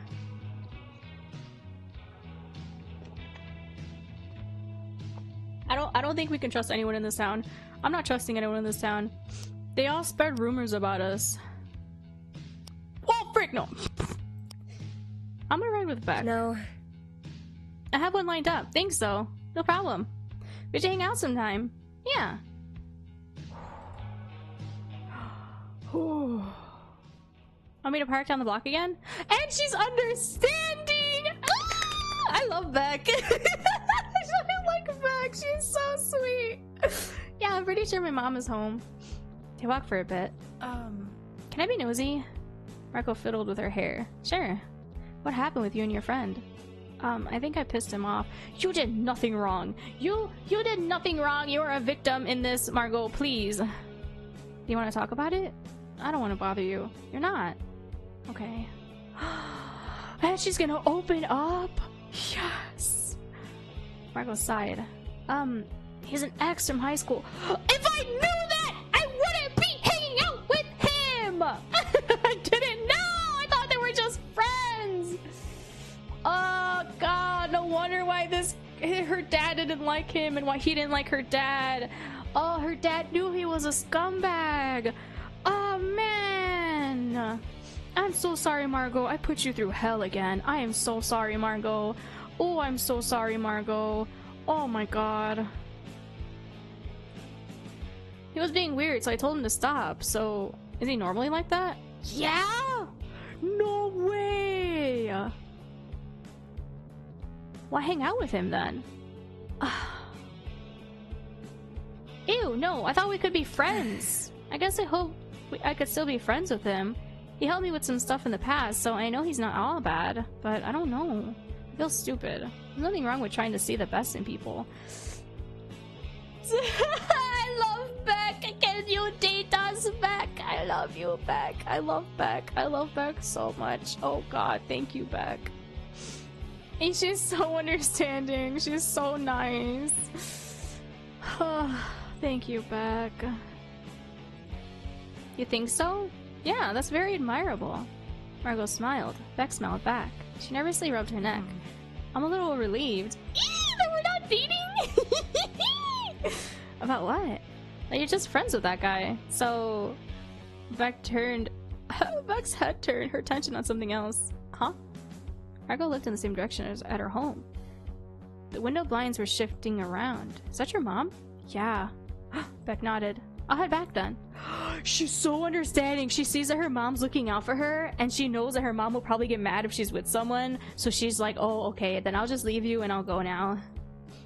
As soon as Margot entered the front yard, her mother slid the porch door open. Get in here, it's late. Oh my god, yes ma'am. Frag. Margot looked down the block, watching Beck turn the corner and disappear. So who's that? Oh, frag, your new little friend. Margot went to her bedroom. Fine then. Yeah, you don't want to talk to us. Why do we have to talk to you, ma'am? June 13th, morning. Margot finally had a morning where she woke up feeling rested and ready for the day. Is it because we had back with us? Is this like a therapy link? I have no idea what that means. I don't know. This is a horror Yuri. So this isn't going to be soothing at all. This is going to be painful. She quickly threw on some clothing and went to the kitchen for breakfast. Download chat link. Oh, yeah, it links to the all of the sites. I dropped the link. Yeah. I struggle with depression, so I figured if anyone else needs to hear something, or at least needs a link to whatever, that links to all of the hotlines to help you. However, in her good mood, she forgot the dishes were gone. Yeah, why are dishes gone? After trying every cabinet, she realized she would need to ask her mother. Frack. What the heck? Margot walked to her room. She hesitated at the door. She wasn't sure if her mother was still home or awake yet. Dang. You refuse to take— yeah, that's the thing about antidepressant medication and anxiety medication. You know, you have to— it's a trial and error thing, and I'm scared of that. It's a trial and error thing to find the correct ones that suits you. And I also don't want to be dependent on pills, so like, frick. I struggle in silence. Yeah, her mom sucks. I don't know why she's hiding dishes from us. She's not even helping caring for her own child. One of those makes it easier to find dishes, she thought. Margot knocked at the door. Mom? What is it? Oh, her mom's home. Her mother shouted from the other side of the door. Where are the dishes? You need to use a paper plate. I'm tired of washing dishes. Oh, we don't have any paper plates. Yes, we do. Where? What do you need? A bowl and spoon, I guess? There was some rummaging, then the door cracked open. Her mother held out a paper bowl and plastic spoon. Her mom keeps them in her room? What the frick? Here. What? Yo, just put them in the kitchen! Why do you have them in your room? What the heck? Dang. Yeah, I never really had a support system growing up. She shook them at Margot. Take it! I'm going back to bed. I'm afraid of standing up for myself. What if she abuses us? Seeing how she's already doing so now. Oh god, everything went quiet though. Do we stand up for ourselves? See what happens? Anger boiled up instead of Margot. Are you serious? You expect me to use paper plates and you're hiding them in your room? You used too many. What about the dishes? I washed them after I used them. You don't wash them right. Margot felt like crying. What is your problem? I lived by myself when I was at school, you know. I even have a job. Well, you live with me now, and if you want to continue living here, you need to do things my way. I freaking hate parents like this.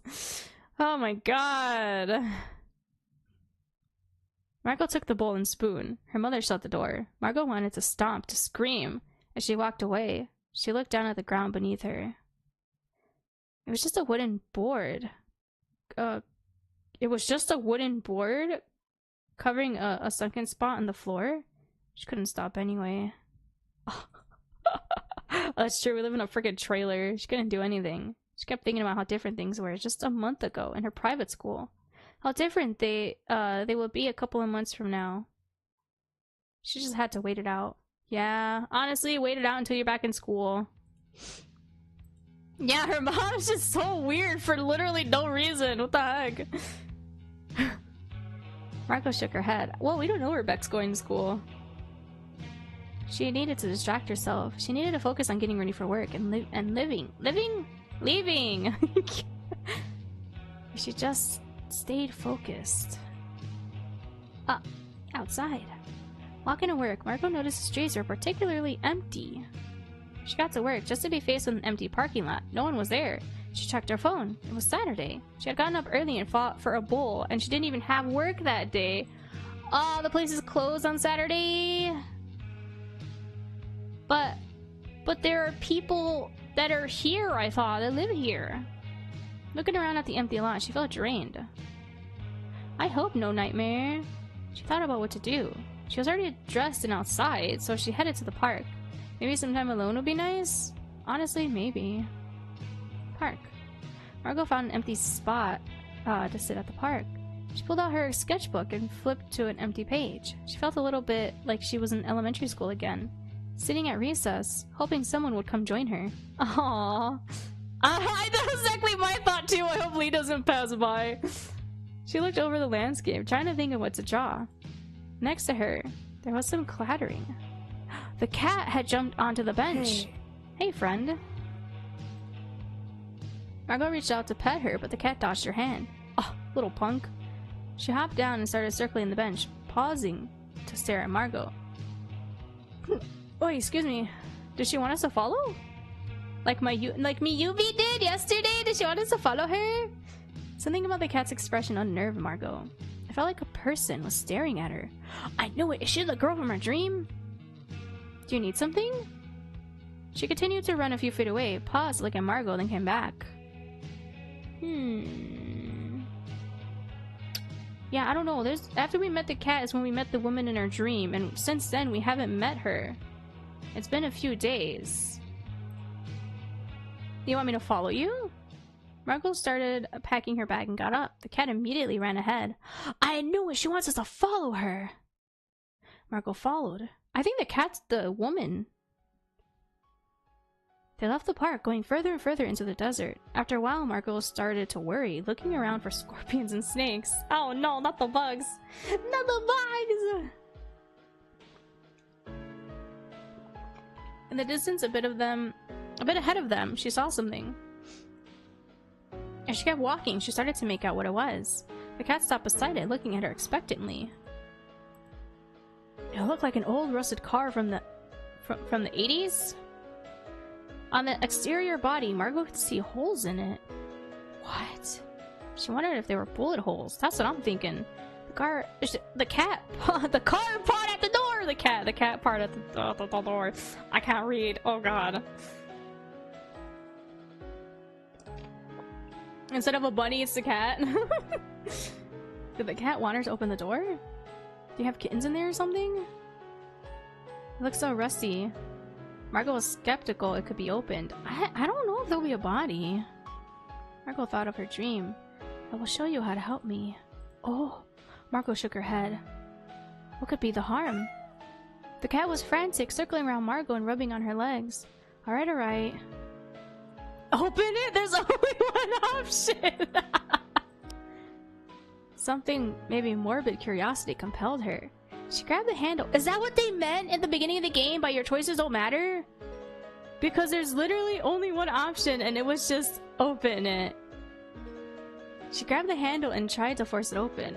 It was stuck, as expected. She put more force into it, bracing a leg against the side of the car. Eventually it opened, sending Margot toppling to the ground. Ow. She got up and brushed herself off. The cat had already jumped into the car and was nudging at something. Margot got closer and leaned into the car. A large leather-bound Bible lay in the driver's seat. The cat was desperately pawing at it and meowing. At first, it looked like a normal Bible. A normal Bible? Why is there a Bible in the car? Margot picked it up and looked at the first page. Oh, frick! That's the Men of Letters symbol. It's just sideways. Don't read that! Was written in careful flowing script. I'm not reading that. What if that actually summons something? Don't read that out loud, chat. Don't read that out loud. You don't know if that might summon something. A large unusual symbol was drawn over the remainder of the page. A hexagon with details that Margot couldn't quite make out. Yeah, no, if there's anything about symbols and stuff like this that could potentially be demonic, don't read that stuff out loud. You don't know what you're welcoming into your home. I mean, a lot of it could be, like, false, you know? It could just be fake, but, like, I don't know. I'm not reading that out loud. She started flipping through it. In the margins, there were handwritten notes. The notes didn't look like they were about the Bible's passages at all. Instead, the writing was strange. Origins of the world, recipes for things she didn't understand, instructions on how to deal with creatures she'd never heard of before. It felt terrifying. It reminded her of some of the books in her father's shed. Her father's shed? He had books similar to this? Whoa. After flipping a few pages, the cat yowled. Margot stopped and looked at the notes on the page. To understand the voice of an animal, must be bitten by the animal, waste blood on a music box, and while the music plays, the animal will be able to speak if they wish to. What? She muttered the instructions to herself, looking between the page and the cat. Is this real? Is this real? The cat stared at her. This has to be a coincidence. There can't be a cat showing me how to make animals talk. I'm trapped. Could it be related? It seemed too supernatural. I was gonna say, this is like the episode of Supernatural where Dean can talk to dogs, and then it turns out he can talk to all animals. That was such a good episode. Even when she was a kid, she was really into the supernatural. Her favorite childhood movies usually revolved around ghosts, monsters, and vampires. Real! Oh my gosh, just like me for real. She vaguely remembered having a friend who was convinced that Margot was a vampire. At the time, Margot really wanted to believe they were right. That's so cute.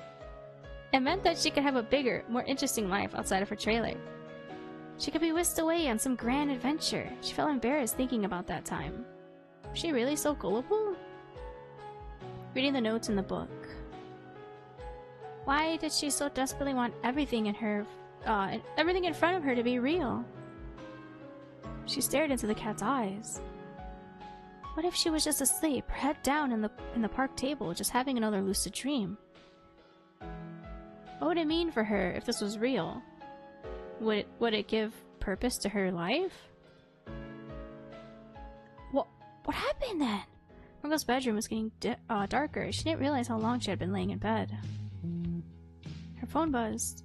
She picked it up and rolled onto her back, holding the screen over her face. Oh, Nikki, is tomorrow good for the mall? Sure, what time? Around 12? Okay.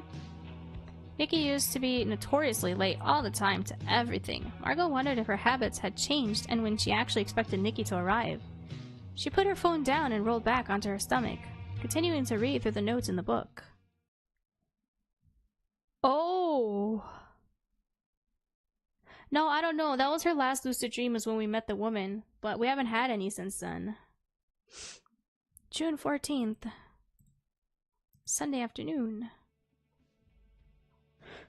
Yeah, she took the book with her. She's curious. Nikki hadn't changed. It had been over an hour since Nikki said she was on her way. She lived within walking distance, and Margot started to regret not meeting at her place. Margot texted, but Nikki hasn't responded. She considered the logistics. What if she started walking now? If she tried sketching, but still felt impatient. Oh my god, this... What is with the people in this town? They claim that they want to hang out with us and such, but then when they finally try to arrange a date they're always late. This girl's over an hour late to hang out with us? No communication? She ignored our messages? She thought about going back inside, but didn't want to interrupt her mother watching soap operas. After a while, Nikki pulled up. Oh, finally! Nikki's car was a worn cream color with slightly torn seats. It always seems to smell like burning rubber. Talk about a setup. I know, they're always ditching us. The frick? Nikki pushed aside some old fast food trash from the passenger seat. Girl, clean your car. Margot hopped in. Nikki, it's good to see you. Yeah, same to you. Why are you so late if you're walking distance away, girl? They both leaned over to hug. I don't think you'll be impressed with the mall. Why's that? Honestly, it's kind of small. And you can't go by yourself unless you're over 16. What? Seriously? You know what? I don't blame them. Teenagers can be annoying and rowdy. Yeah, they check IDs and everything. I had to go with my sister when it first opened. Speaking of, do you have your ID with you? Margot double-checked her bag. Yeah, I do. What? Well, but it's not even that late in the day though. What? Why would they have to ID us? Aren't we at least 18, 19? It was quiet. All the stores were open. But all the stores were open. When Margot looked around, the only other people. What does she need ID? Nikki just said. Nikki just said that the mall's very strict. You can't, if it's late, you can't go inside unless you're over 16. Which makes sense because a lot of teenagers are freaking annoying in malls, so it makes sense that there's a curfew. Nah, that's not weird. I'm from the ghetto. Trust me, teenagers they should not be in places or outside that late at night. They're always up to no good. They're always trying to do something stupid, so I totally agree with this mall doing that. Usually they set up the limit to 18, so I'm surprised they lowered it to 16 for these people.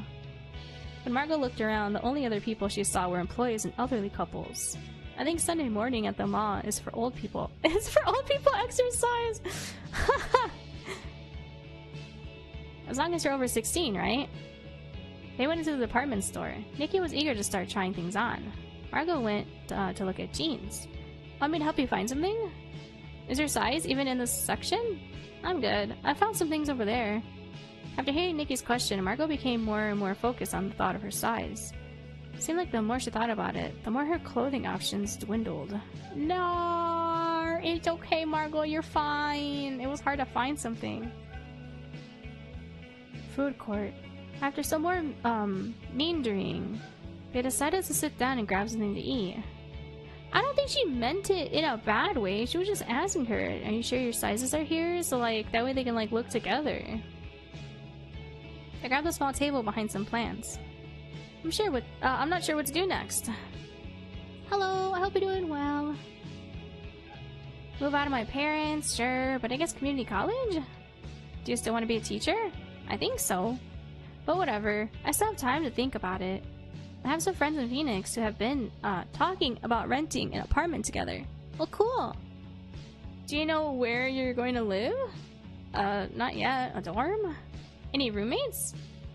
Still need to figure that out. I thought, well, I think the dorms do that for you. I think there's a website for finding a roommate, but I'd rather just not have one. Isn't it more expensive to not have a roommate in a dorm? The mall was starting to fill up. Have you hung out with anyone since you've been back? Well... Oh, frick. Besides your dirtbag ex. Yeah, you usually get an arranged one. Oh, frick. Ask about the cat. Mention Beck. Actually, I wonder if anyone else in the neighborhood knows the cat. Wait, frick. There's a lot to talk about, though. I'm glad you're doing well. I'm doing good. I'm enjoying this game, but I'm wondering what the heck is happening.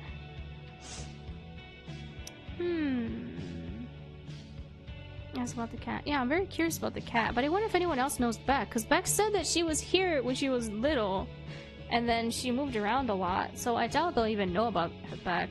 So yeah, ask about the cat. You still have a lot of pets, right? Yeah. Do you know much about cats? Of course. I found this weird cat the other day. All cats are weird. This one seems to follow me around a lot. And I think sometimes she gets into my room. Isn't there still a hole in your floor?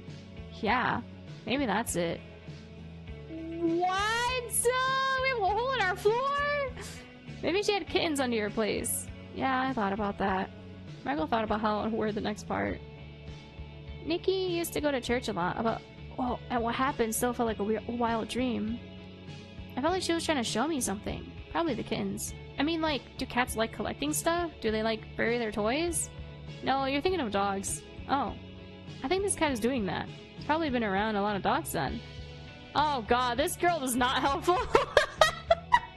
This girl is not helpful at all. Holy crap, these people are kind of dumb. Or maybe it's just Nikki. Oh no, it's not that. No, no, the cat doesn't have kittens. This girl's just dumb. That's what she's thinking is happening. That's not the case. Mention Beck. Well, I made a new friend at work. She used to live here, but I guess her mom moved away and then back. But I know her. Her name is Beck. Beck, like Chef for Rebecca? I think so. What does she look like? Tall and thin, bleached hair. That doesn't really narrow it down. Oh, I have a contact photo on my phone. Want to see that? We do? Margot pulled out her phone and flipped to Beck's contact info to open the image. Nikki inspected it for a moment. She looks like a model. Like a suicide girl. Are you hanging out with a suicide girl? Not that I know of. Isn't it a pinup group? Oh, excuse me. I don't think I know her. A what? It's like a modeling group. I thought that was pinup models, suicide girls. Do you know what school she went to? Nope. They went quiet for a moment as they started digging into their food. Okay, that didn't help at all! Nikki is worthless. Margot stood in front of her mirror, looking at the jeans she purchased earlier in the day. Oh, she purchased them? The mirror had a large crack in it, so Margot had to shift around a bit. She had a pile of shirts sitting on her bed to see what went with which jeans. I mean, they're jeans, girl! Anything goes with jeans, it don't matter! Looking at the mirror, she thought about her conversation earlier with Nikki. She decided to text Beck. Hey. We decided to text Beck first? What school did you go? To when you lived here. Oh my god! I've never been tested for freaking ADHD or anything, but like, I don't know. I just fumble my words a lot. I was poorly educated growing up, so I don't know. Maybe I am dyslexic, but I don't know. I'm undiagnosed, but I'm pretty sure.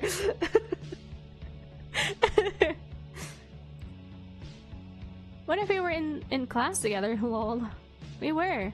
In kindergarten. We used to play together all the time. Wait, seriously? Yeah, we were dating. I thought you were a vampire. So it was Beck that thought she was a vampire. And she vaguely remembered kissing someone on the bus.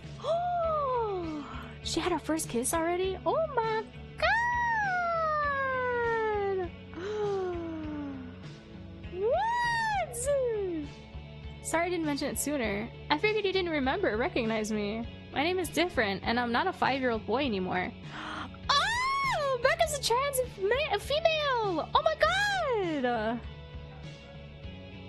I don't blame you, but I wasn't sure how to bring it up. Oh my god! That's so cute! She's so cute! Yeah, she's so cute! I love Beck so much!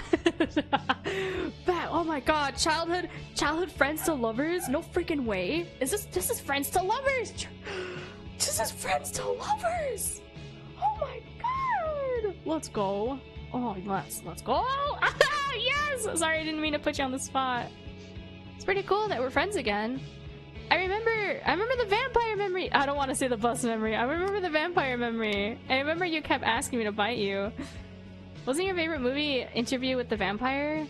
I wanted to live forever. That movie is not for kids. I was a very sophisticated child. We did touch scraped knees one time. We did! I haven't died yet, so maybe that worked? I guess you were right about me. I feel like I've been thinking more about when I was a kid. Maybe because you're going to college soon to be an adult? That does make sense. Aw, June 15th, Monday morning. Margot's alarm hadn't gone off yet, but she felt awake. She tried to move to check her phone, but something was on top of her. The cat was back in her room, sprawled out on her chest.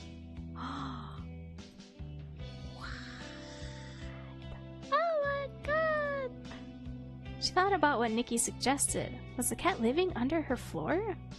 Margot turned her head to look at the gap between the intact floor and the slab of wood covering the hole in her room. Margot had always been afraid of it, thinking that cockroaches would crawl in. Ew! Yeah, that'd be my fears! Like, what if bugs come in? In comparison, a cat was much better. Yes! Margot remembered the book. She glanced down at the cat, still laying on her. Yeah, snakes are scorpions, seeing how this area, we live in Arizona, and it's very, very dry heat. Are you here to remind me? The cat stared back. What if the cat really was that girl from her dream? That's what I'm saying! What if she really did need help? Margot thought of the passage in the book. If she could find a music box, she could see what happened. What would happen? The music box and her blood.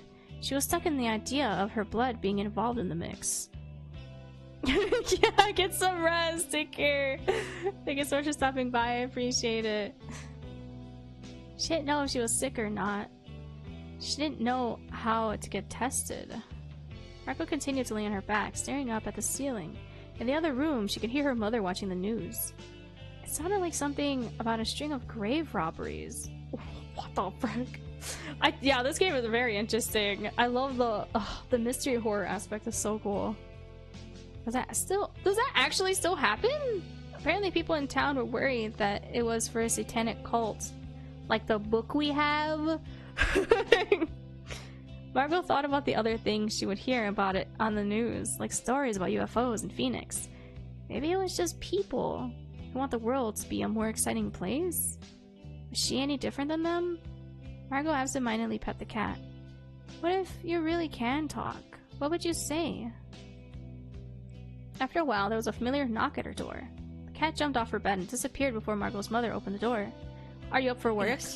Yes. I can't drive you today. Okay. You really need to learn how to drive. How? Ask one of your little friends. She left the room. She does not want to raise her own child. Oh my god. Margot sat up and got ready. She realized she needed to ask her mother for help with getting the music box. Nuh-uh, you could just go to a secondhand store or something. In the living room, Margot's mother was in front of the television. Mom? Do we have a music box? Why? I read an article about them recently. Oh. Do we have a music box? Check Danny's pawn shop.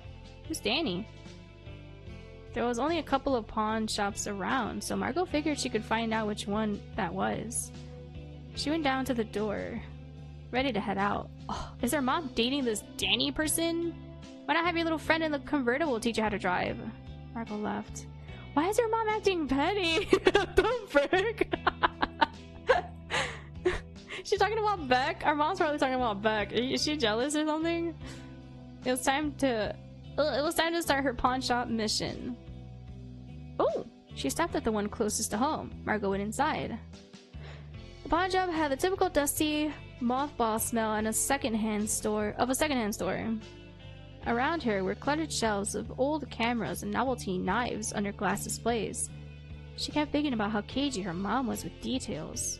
Danny owns a pawn shop. Margot couldn't help but sigh deeply at the thought. He must be the secret boyfriend she's been visiting. That's what I'm thinking. Margot didn't want to interact with him, but knew she had to. As she was lost in thought, the shop owner came from the back room. He had a little "Hello, my name is" badge on his chest with Danny written in. Oh, it's Danny! Let me know if you need help finding anything. Okay, thanks. Margot couldn't help but analyze him on the spot. He's not ugly, and he's a business owner. Maybe it's okay? Danny stared back. You look familiar. Have you sold anything here before? There was a pause as Margot mulled over what to say. Oh wait, you're Enos's daughter. Yeah. He nodded a bit. She was right. You look nothing like her. What the frick is up with our mother? Oh my god. Just like the photo though. Margot wanted to get out of there as soon as possible. Do you have any music boxes? Oh sure, anything specific? One that plays for a long time? He nodded and walked down the aisle. After some shuffling, he pulled out a box. Go ahead and see if you like this one. A lady brought it in last week. Oh, I guess we liked it. The trailer was dark and empty. Margot supposed her mother was out, maybe with Danny. She went to her room, music box in her bag. She briefly glanced at her reflection in the mirror. Danny was right, she didn't look like her mother. She resented how much she looked like her father. Why? What is her relationship with her dad? Okay, fun fact, I look just like my mother. I look just like my mother. Growing up, everyone always said that I look like my mom's little mini her.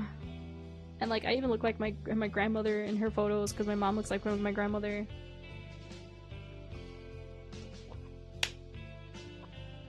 So this, I can't relate to that, sadly. But the whole, like, weirdness between them, I can relate. Margot shook her head, trying to focus. She set up a spot on the floor with the music box and Bible in front of her. She eyed the music box. It had a small dancer holding a black sword with an unusual handle. It looked like it might actually be a sharpened piece of metal. The whole box had a handmade quality to it. The cat came back behind her and circled around to sit by the music box. She stared intently. You have to bite me, right? What if I'm sick? What if you're sick? Margot briefly considered the consequences. I mean, you took the cat to the veterinary office. I'm sure they probably cleared her of anything, right? We never paid the bill. Oh well! Tinnitus? An infection? Before Margot could think about it anymore, the cat latched onto her hand, drawing blood. Margot stifled a yelp. Ugh. Holding her bleeding hand, she placed the wound on the dancer's saber. What?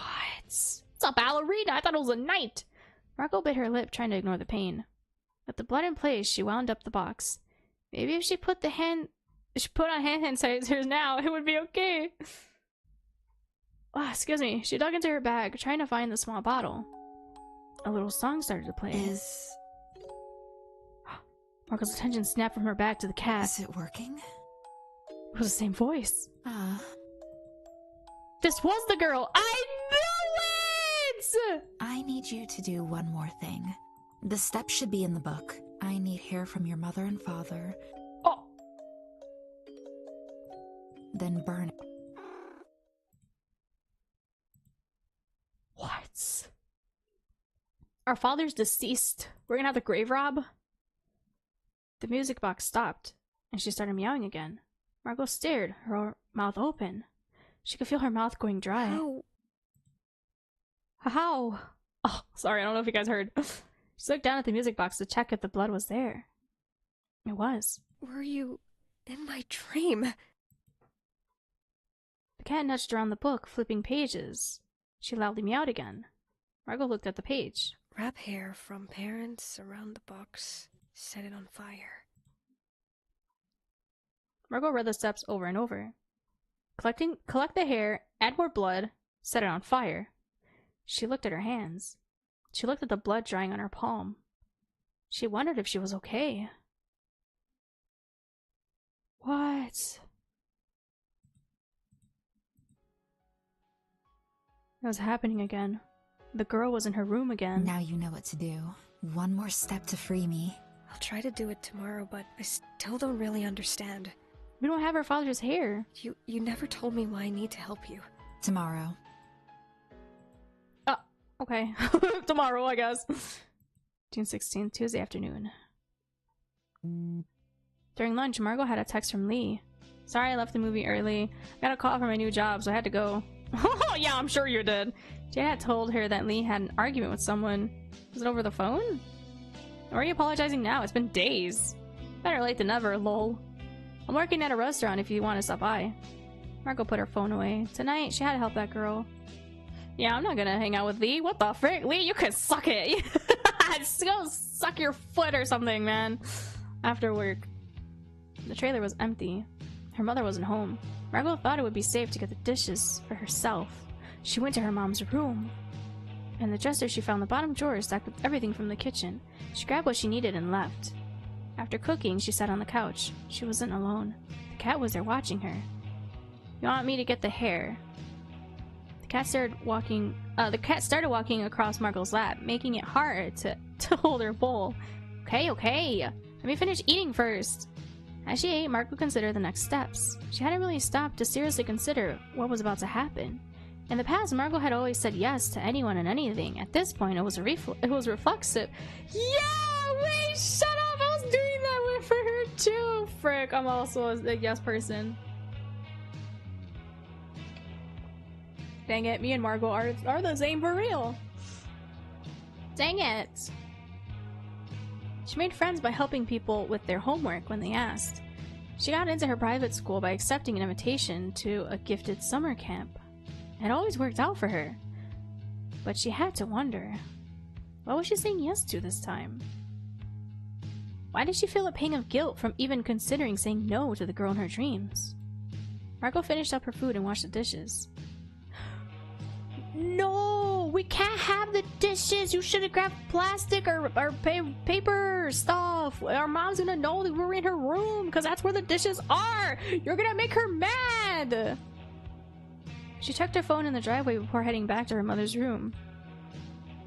Oh, okay. After putting dishes back in the dresser, she started looking for her hair. On the dresser was one of her father's old combs and old brush. Margot felt herself holding her breath, afraid of making a single sound or wrong move. She pocketed the hair and left the room, careful to make sure everything was the same. In her room, she packed her bag. Music box, book, hair, hand sanitizer, flashlight, matches. She needed matches. Margot hurried to the kitchen and grabbed a box of matches from the cupboard. When she returned to her room, she looked at the cat. Are you ready? Okay, I was gonna say, are we gonna go back to the car? The cat followed along beside her. Margot figured the best place to do this would be out in the desert. They returned to the car where Margot first found the book. Margot crouched down in the sand and laid out the necessary items. She coiled the hair around the dancer, and its little sword still had her dried blood on it. She breathed in and pushed the raw spot on her hand down on its edge. Again, she bit her lip in pain. With new blood on it, she turned the key to let it play. Yeah, we can't do anything else. The final step. She struck one of the matches. For a moment, she paused, watching the flame slowly travel down the stick. What was about to happen? Was this right? She didn't understand the situation, but she dropped the match onto the music box. It quickly caught fire. With everything set in motion, Margot looked at the cat in front of her. Oh, the cat's pupils were wide. The flame reflected in her eyes. The flame grew bigger. Margot couldn't look away. She couldn't look away from the cat's eyes. Around them, the world seemed to disappear. The fire pettered out. The stars, the distant lights dotted the mountains. Everything was gone. They were the only ones left. The cat flinched and yowled. Her eyes grew bigger, something bursting from her skull. Seemingly bursting from her skull, sorry. Her shoulder blades and joints stretched, the surrounding fur tearing away to hang slack from her body. Raw bone and muscle jutted out. What? The yowls gave way to human screams. Margot desperately wanted to look away. She had to look away, but she didn't. The smell was sickening, like burning and rot. Huh? Fresh skin bloomed across the exposed muscles. The girl stayed hunched over, holding her stomach. She started to cough and gurgle. She vomited. Chunks of bone and coagulated blood landed on the void between them. This isn't right. I didn't do it right? She wheezed out her words between sputters. Her gaze moved from the ground to Margot's face. Tears and blood ran down her face. Her hair stuck to the sweat on her forehead and neck. Something went wrong. Margot still couldn't move, react. Did I do something wrong? The words seemed to take all of her strength. The girl stared at Margot, clenching her teeth. She tried to stand up, but fell back down. What did you do? I don't know. The girl crawled to the book and scrambled through the pages. As she moved, Margot noticed a large tattoo on her back. That's a tattoo? Oh! All I see is a line. Or is it this? Where is the tattoo? It was the same thing as the symbol in the book. The girl's eyes darted across each page. This can't be right. There has to be another reason. She shut the book and wobbled again to her feet. Her knees shook as she stumbled to Margot. Margot wanted to move away as the girl placed her hands in Margot's shoulders. Margot still could smell the blood on her. The girl closely inspected Margot's face. She turned away and started slowly walking. We're heading back. Margot came back to her senses. Wait, but you're... The girl shook her head. No one else can see me. Thanks to you, I hardly exist. What does that mean? Thanks to me, you hardly exist. The lights are still off. The girl locked herself in the bathroom. Margot went to her bedroom. She felt too shell-shocked to do anything besides sit on her bed and wait. Door cracked open. Margot quickly wiped her face. The girl walked in, then grabbed the book from Margot's bag. Margot quietly watched as she started flipping through it again. The girl looked from her book to Margot, back to her book. Finally, she looked up, visibly exasperated. This is ridiculous. What? I can only find one reason for this happening. I guess I'll start by asking, do you have a soul? What? I guess? I'm not dead or anything. The girl sighed to herself. Maybe your memory was erased. You could be reanimated. Huh? What is going on? What do you mean? You were a cat and now you're human, and you're asking about my soul now? It's not important. What? What? How is that unimportant? That feels pretty important to me. What's your name? She looked at Margot, considering her answer. Clara. What happens now? That's why I'm looking at my notes. I'm trying to figure that out. In any case, I don't have a body now. I'm stuck. There was an abrupt yell. Margot's bedroom door flew open, slamming against the wall. Oh no, you went through my things. She held a bowl in her hand. Try to explain. I needed to eat. All day I'm on my feet, and then I have to come home to do dishes? I washed it. I have to redo them. And now you're going through my things? Do I need to put a padlock on my door? I needed to eat. You hid all the dishes in your room. You're a little piggy, that's the problem. What is with her mother? I need you to get up and wash this. It's already clean. She approached Margot's bed and grabbed her hair.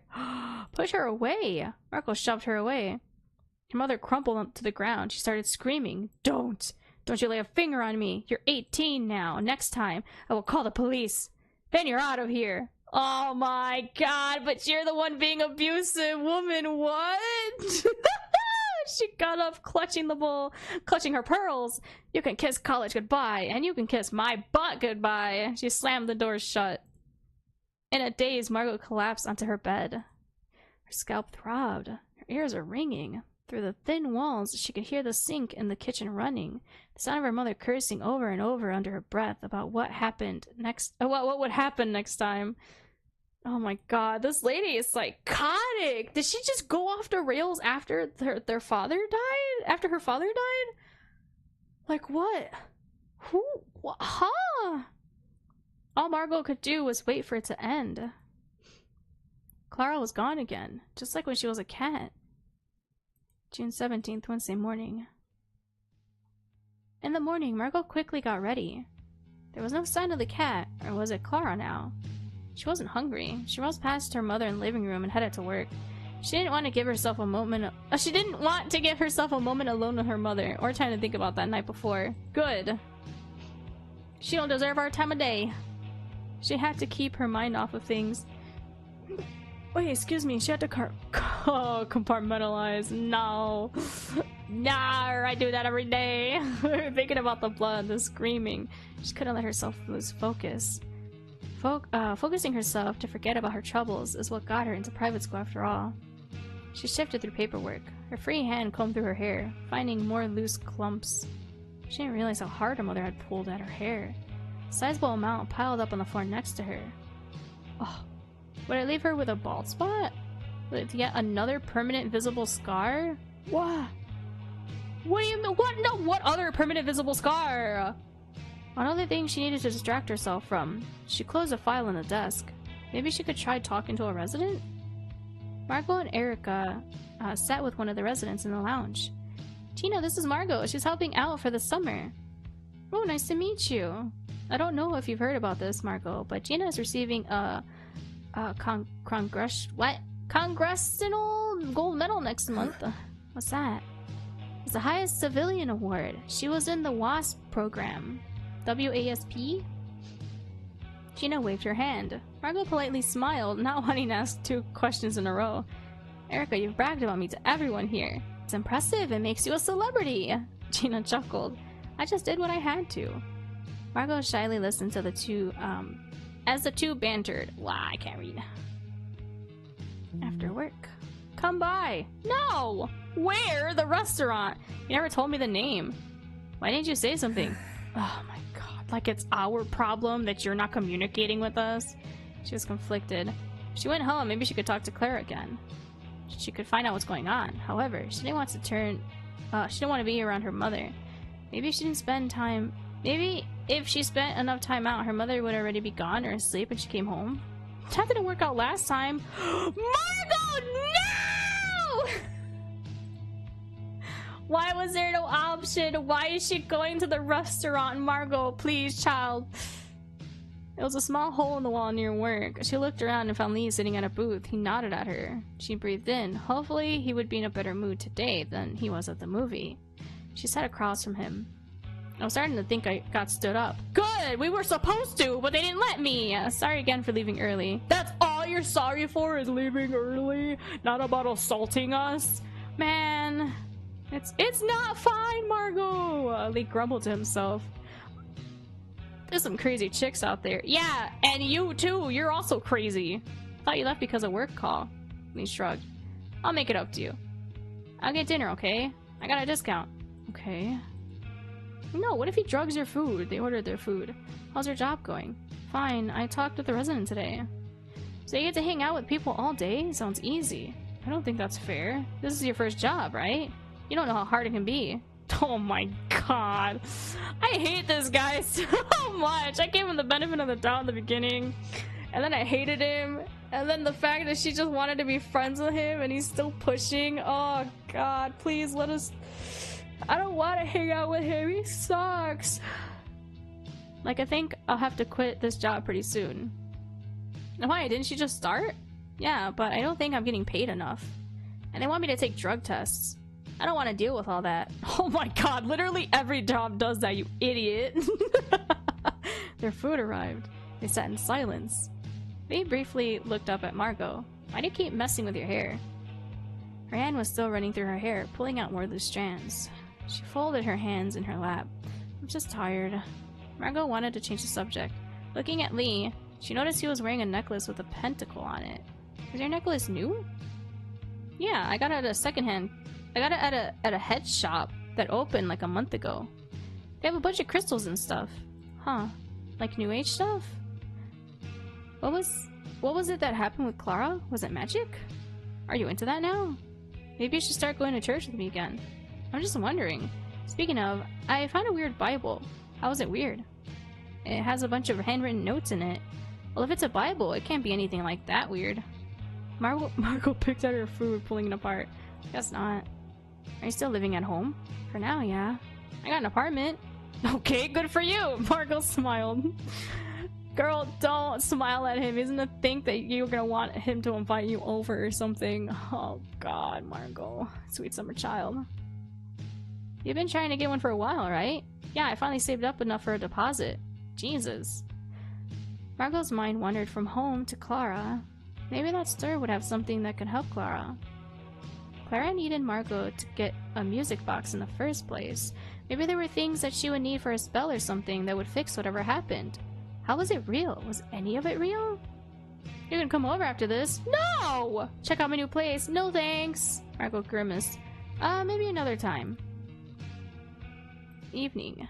Yeah, you shouldn't have gone to his workplace, girl. You should not have gone. Why did you go? Oh my god, I hate this. Margot came home and went straight into her room. She wasn't happy about how dinner went. Then why did you go? I know you need food, but you could have eaten somewhere else, please. Lee's wallet went missing after she said she didn't want to see... Wait, what?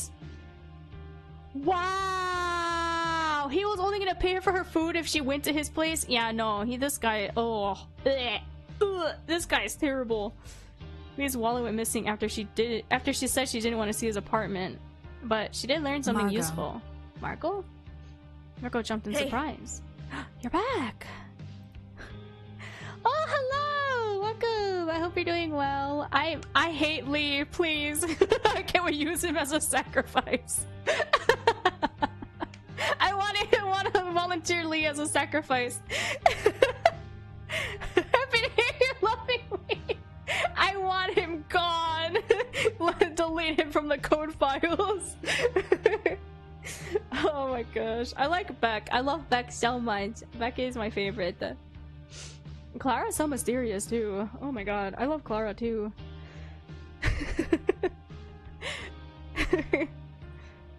I can't go very far. Well, I had an idea. Oh? Apparently there's a store out here that sells crystals and things. Maybe I could see if there's something useful for you? Like, when I get the music box for you? Clara furrowed her eyebrows. What? Girl, what do you want me to do? I thought you wanted me to help! Please! I'm trying to help you. What do you want me to do? I want to help. Oh? What do you mean? Why? You reached out to us, girl! I feel responsible for what happened. It seems like something bad happened. Yeah, I feel responsible for what happened. Like, I messed up the ritual and now you're stuck. I see. Clara paced around the room for a moment, thinking over what to do. Yeah, you kind of blamed us for this too. First thing I need to do is see if you even have a soul. Get a clear quartz disc from the store of yours. And I need an instant camera? Okay. Like not the Polaroid cameras. Well, kind of. What? Clara stopped in front of the door. That's enough for you to start with. Let me know when you have the materials. With that, she was gone. Oh, okay. June 18th, Thursday morning. Margot needed to focus on work and keep... but her mind kept drifting. She knew she needed to get the quartz for Clara, but why? Well, she told you. It would help her see if you have a soul? Question mark? How would she have or not have a soul? How did that work? All Margot could think of was fairy tales about people selling their soul to the devil. She sighed to herself. Oh no. What if she doesn't have a soul? Like, how did that happen?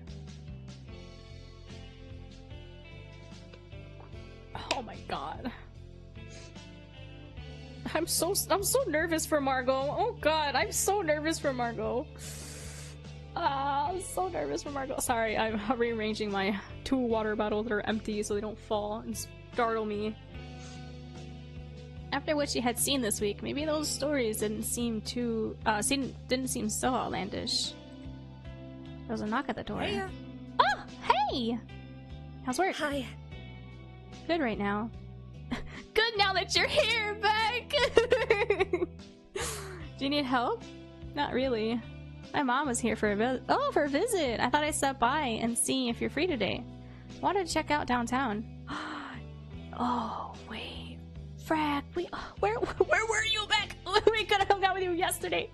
I have plans today, but I want to hang out with Beck. Maybe Beck can help us? Maybe Beck, maybe she's into, crystals and stuff? Mayhaps? I'm gonna hang out with Beck. Yeah, that sounds fun. Beck smiled. Great. I'll see you later then.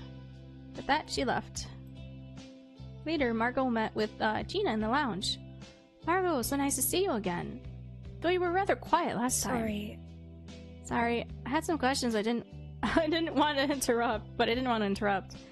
What's on your mind? Margot twisted her hair between her fingers. I don't know a lot about the military. What's a WASP? A W-A-S-P? Erica said that was a big accomplishment. Oh, it stands for Women Air Force Service Pilots. Ooh, we were a group that helped the Air Force during World War II. Oh wow, what sort of things did you do? Mainly transportation and target practice. Target practice? Yeah, I towed the targets for the anti-aircraft gun practice. Seriously? Wow, that sounds cool. After talking for a while, Margot checked the time. She had to get ready to head out. Feel free to talk anytime. Oi, excuse me, hiccup. And so you know, I used to be a teacher. Don't be shy about asking questions next time. Ah, she's so sweet! Margot smiled. I'll do my best. After work, Margot and Beck met up and walked around the square. There weren't many shops and neither of them recognized any of the stores. I didn't expect so many new places to open. I think it's probably a cycle of stores closing and getting replaced. Yeah. It's sad, you know? Everyone I've talked to has said they're looking forward to moving. Even the new mall looked empty. What do you think will happen to this town? I don't know. Good riddance! Let it burn! Let it crash and burn. The weather here is miserable anyway. I'm not surprised people want to leave. Are you the one who keeps inviting me to do stuff outside? Well, outside the area. I can't help that I like the outdoors. Around the corner, Margot saw a shop with an unusually flashy display. Tapestries and crystals were displayed in the front window. Oh, was this the place Lee mentioned? Store called, oh frick, what? Is that an A or an O? That's an O, right? Yeah, that's an O. Kokopelli? Kokopelli? Is that how you pronounce that? With Buddhist prayer flags in the window? I hate these kinds of places. Oh, you do? Yeah. Feels kind of like applying Pascal wager to everything. What does that mean? It looked like any other generic New Age store. Margot wasn't surprised, considering Lee seemed to like the place. She was disappointed. Maybe the store wouldn't be helpful after all. She felt too anxious to go in anyway. Oh no, but we need a crystal. Maybe they have fake crystals. As shops started to close, it became noticeably quieter outside. They went to a nearby park, chatting at one of the ramadas. What? Pull up your jeans! Roll up your jeans. Huh? I want to check something. Oh my god, our scrape on her knees? Beck rolled up her jeans. There was a large scar. Margot compiled? Compiled? No, sorry, my brain! Margot complied and rolled up her jeans. Her knees were covered in several small scars. I mentioned it when we were texting. Ah, is that the scar? That when we were kids, I wanted to touch knees so we could be blood bonded. And because he thought I was a vampire. I love when Beck laughs, she's so cute. Of course, the most important part. A blood bond. It worked! Wait, but the blood pact worked, guys. The blood pact worked. Don't try this at home, but here it worked. Margot wondered if what she did for Clara would also be considered a blood bond. Aside from granting your immortality, do you think it did anything? Well, Maybe it brought us back together.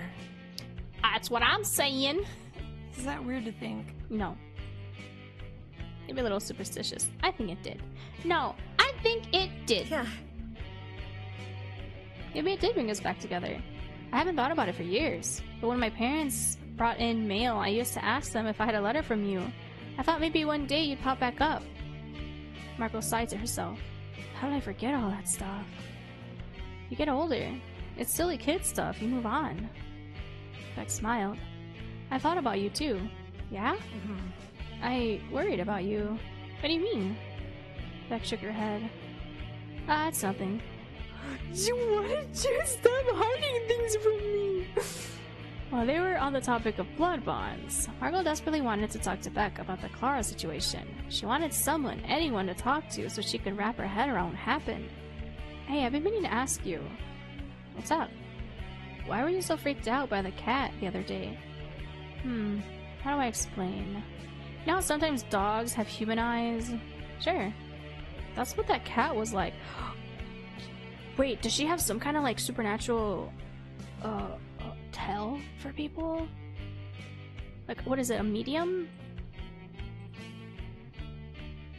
The cat was like a dog with human eyes? Yes, exactly! No, I know exactly what Beck is talking about though! Some dogs look like they have human eyes and it's so weird! I know exactly what Beck's talking about! Oh my god. Night. Margot came home. In her room, Clara sat neatly on the floor, legs folded under her, looking through her book. She turned to look at Margot. Have anything for me? No. Not yet. I did scope out the store. Margot sat down next to Clara. I don't know if it'll be helpful.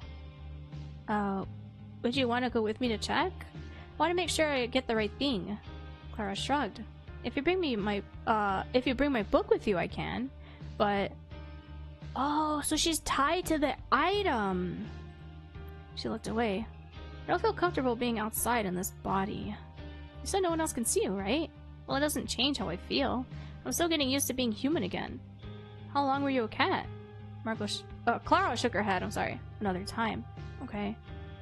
Clara turned her attention back to the book. Clara furrowed her brow. Is this magic? The stuff with the music box, your book? Oh, no. This is a far too condensed understanding of what's going on. So what is it? 18 years. 18... Oh! That's how long you were a cat? Yes. Margot was taken aback. Since I was a baby. Or not even born yet. Yes. So how old are you now then? How old was she when she turned into the cat? Clara seemed to be fully focused on her book again. June 19th, Friday morning. Wait, so then how old was she when she had turned into the cat? Was she also 18? She looks pretty young. Margot sat with Gina before lunch. Before lunch. Sometimes I get visits from former students. It's lovely seeing them growing up. Start families, accomplishing some wonderful things. That's crazy! Speaking of that, do you have any plans for Father's Day? Is that today? It is. It hasn't come up, I guess. I see. Oh. She doesn't even celebrate Father's Day. Your father's deceased. You can at least light a candle next to a photo of him or something. Margot quietly sat for a moment, thinking of a way to change the subject. Oh, I just remembered. Could I ask for a favor? Of course. What is it? Lately, I've been thinking about things I still want to learn. There's a book that I would like to borrow from the library.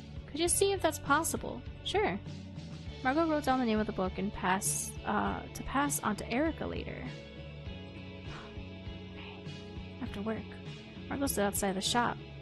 She had to get over her shyness. She had to do this. She was responsible for what happened to Clara after all. After taking a deep breath, she stepped inside. Margot glanced around the store. Yeah, this is about a typical store with gems and stuff. Or not gems, what is it? Yeah, stones, gemstones. Crystals and such. Let me know if you need help finding anything. The store owner looked exactly how Margot expected. A few bits and bobs of turquoise jewelry, a little somber, with a tattoo peeking out from her shirt. She glanced around. She didn't immediately see what Clara needed. Did she even know what quartz looks like? Do you have clear quartz? In a disc shape? I'll check. I don't usually get such specific requests. It's for a craft project. Yes, a craft project! The store owner nodded and went to the back to check. Margot shifted from foot to foot. Wait, excuse me, I'm so sleepy. She glanced around. There were some teas, some books, and some confusing assortment of international items. What sort of books were there? Were they? Or were there? Were there? Lucky you. She placed a disc on the counter for Margot. Is it real though? Oh frick, we couldn't check.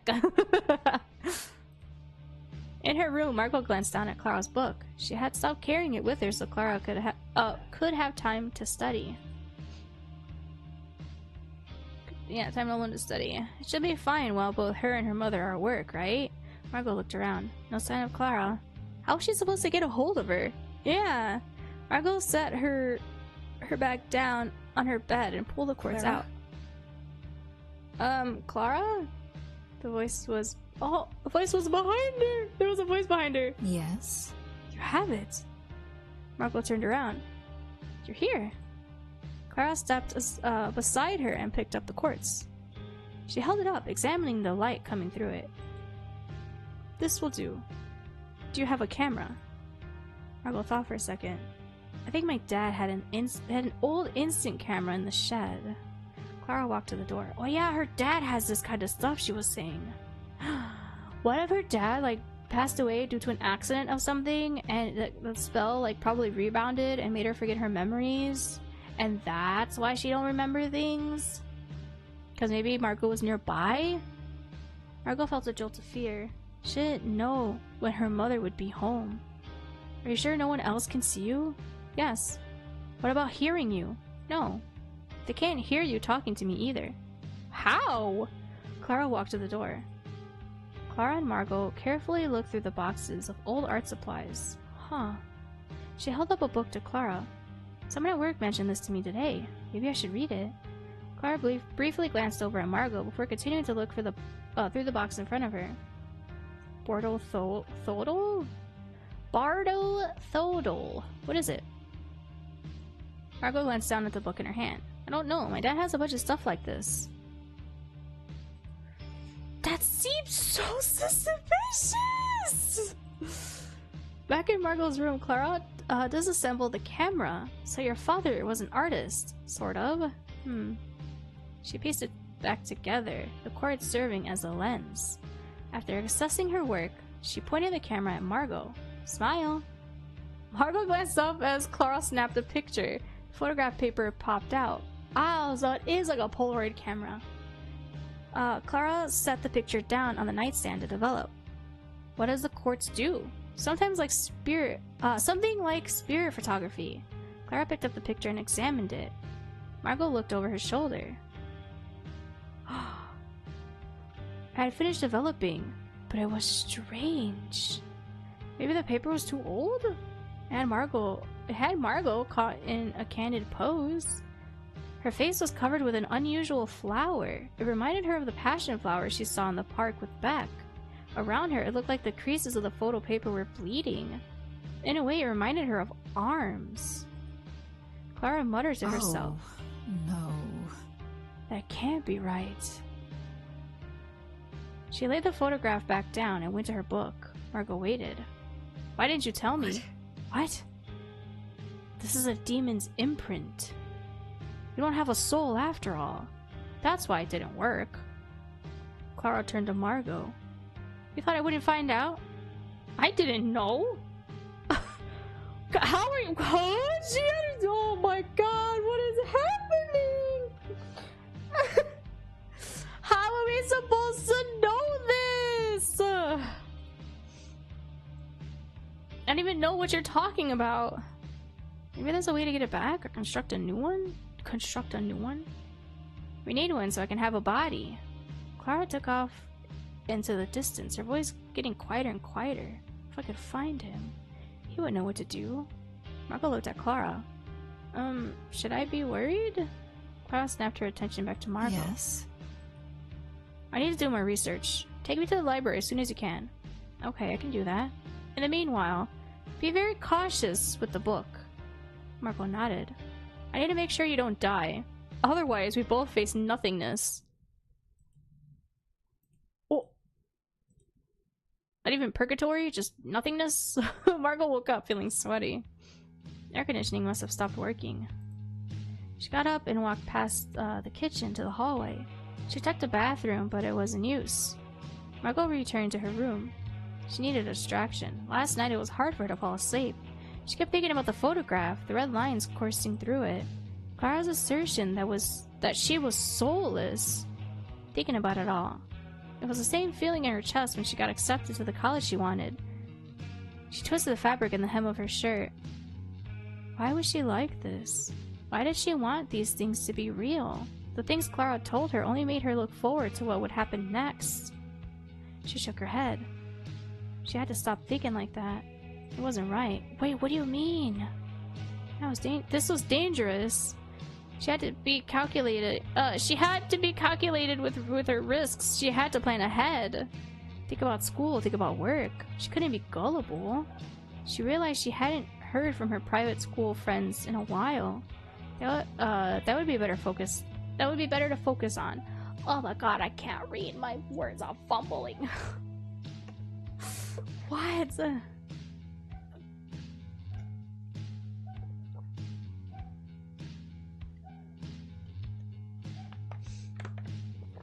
Oh my god, what? She pulled out her laptop and signed in.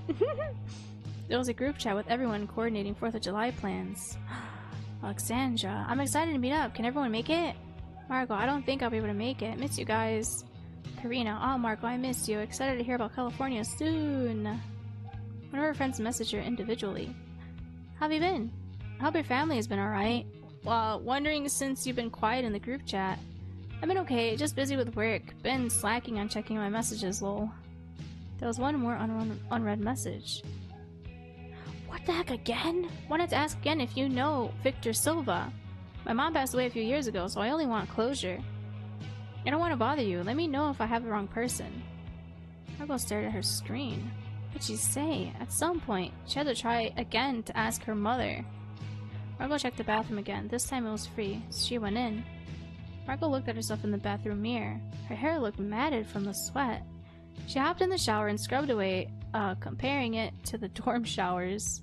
Here, the same rusted pliers and large metal can were still in the bathroom. What? Why? Why are those in the bathroom? What? After all these years, the tub knobs are still broken, and the toilet still had to be manually flushed. Ah, that sucks. While it beat wearing flip-flops in the shower and walking down the dorm hallway in a wet towel. Through the running water, she heard footsteps. They stopped outside the door. The doorknob rattled. Margot didn't think to lock it. You need to finish your shower. I can't. There's still soap. Now! Turn off the water. I can't. I'm not done. Her mother yanked back the shower curtain, startling Margot. Margot leaned against the wall, scrambling to cover herself with her hands. What are you doing? Her mother's expression did not change at all. I can't afford you running the water day and night. Huh? Day and night? It's literally just... What? Her mother reached for the handle. Margot reached for it as well, their arms colliding. The pliers slid off the edge and into the tub, jabbing into her foot. So, you're back to your old habits. This is your last warning. If you hit me ever again, I will call the police. What are you talking about? No one even what? What is her mom on? Woman, no one even touched you in that manner. Blood trickled from her foot, mixing into the water. Her mother looked down, lip twisting with revulsion? Clean that up. I'm not touching that. No one asked you to. What the frick? Oh my god, this woman's so weird. Noon. She couldn't stay here. She couldn't stay here. Could go for a walk. She couldn't stay here. Could text someone. Margot carefully placed a bandage on her foot. Clara mentioned wanting to go to the library, right? And Beck always seemed happy to see Margot. I mean, we could just distract ourselves and go to the library.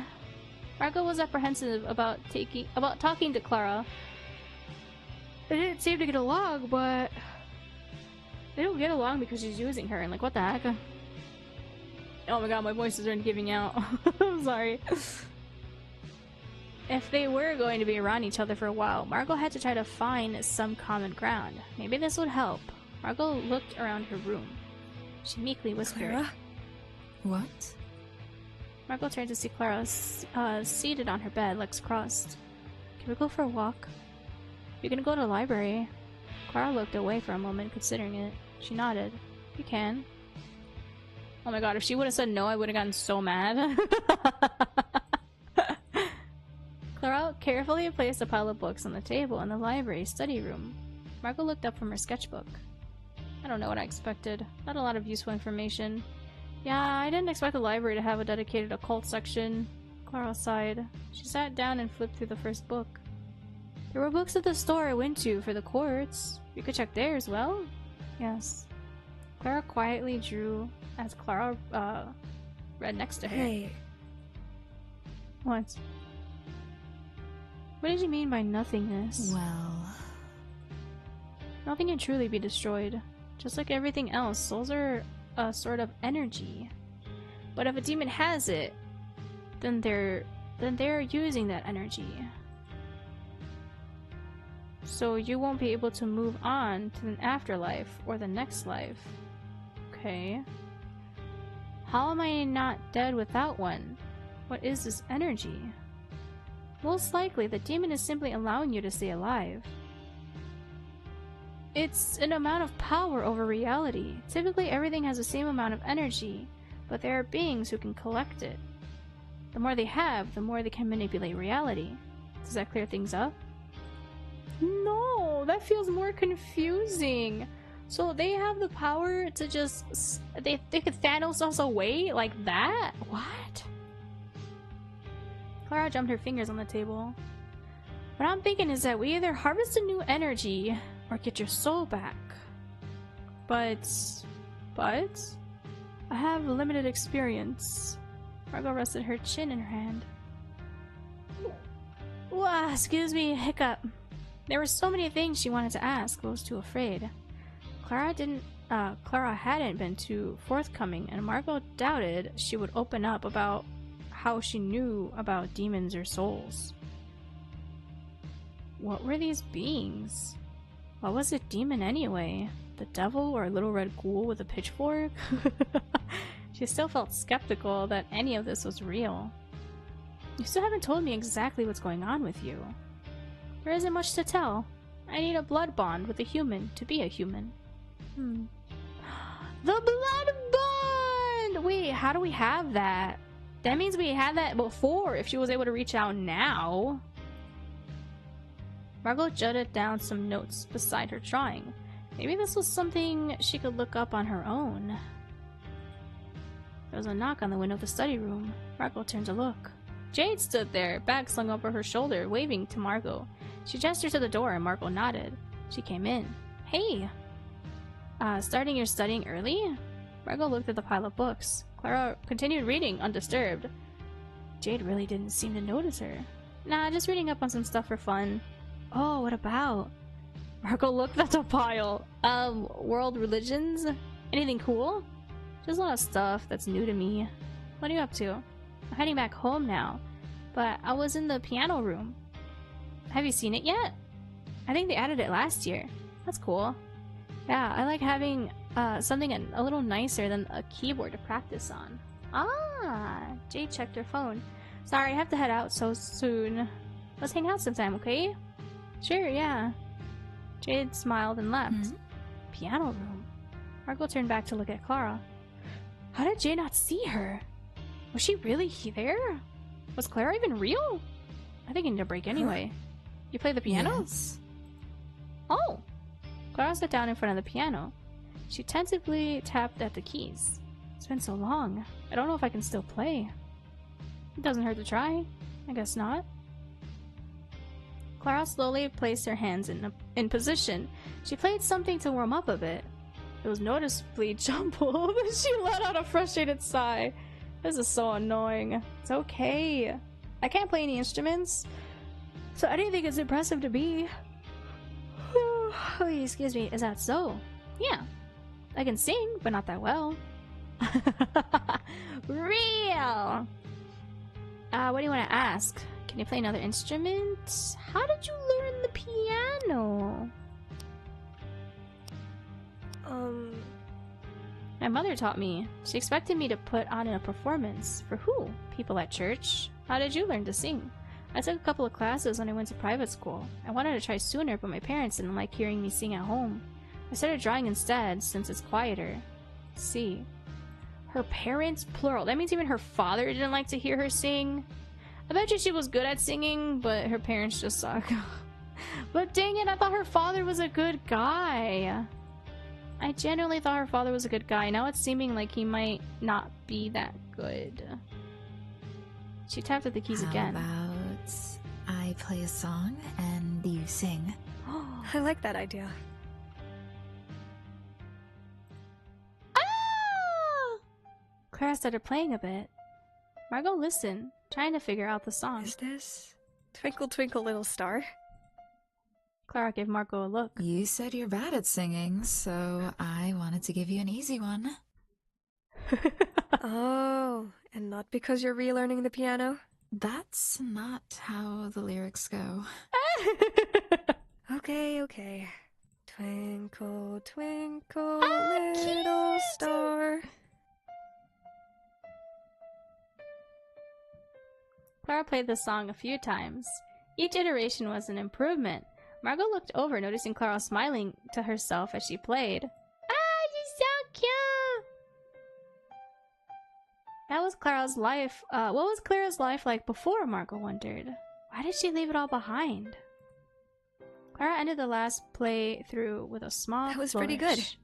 Yes, I'd like to come back and practice. Ah, they're so cute! We can do that. Wait, so then if I would have hung out with Beck, would I have gotten a new CG for Beck?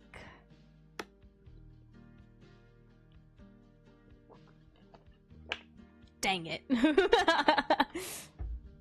maybe another time. Or you guys could play the demo and see for yourself. I have everything linked in chat. It's pinned. It's pinned in chat. It was a relief to Margot to see that there was a more relaxed side to Clara. When everything else was resolved, could they be friends? Evening. Margot closes the door to her room. She let out a sigh of relief. Her mother didn't seem to be around. After a while, Margot lay down. Clara sat at the head of the bed, leaning against the wall. Margot looked up at her face. Hey. You're still here. Usually you disappear by now. Yes? I'm keeping an eye on you. They quietly looked at each other. Ask about Clara's life. I wanted to ask. What was your life like before? Oh. Clara looked away. I think there are things we have in common. Oh. Like what? Your mother reminds me of mine. Oh, so that's how she knew to just leave.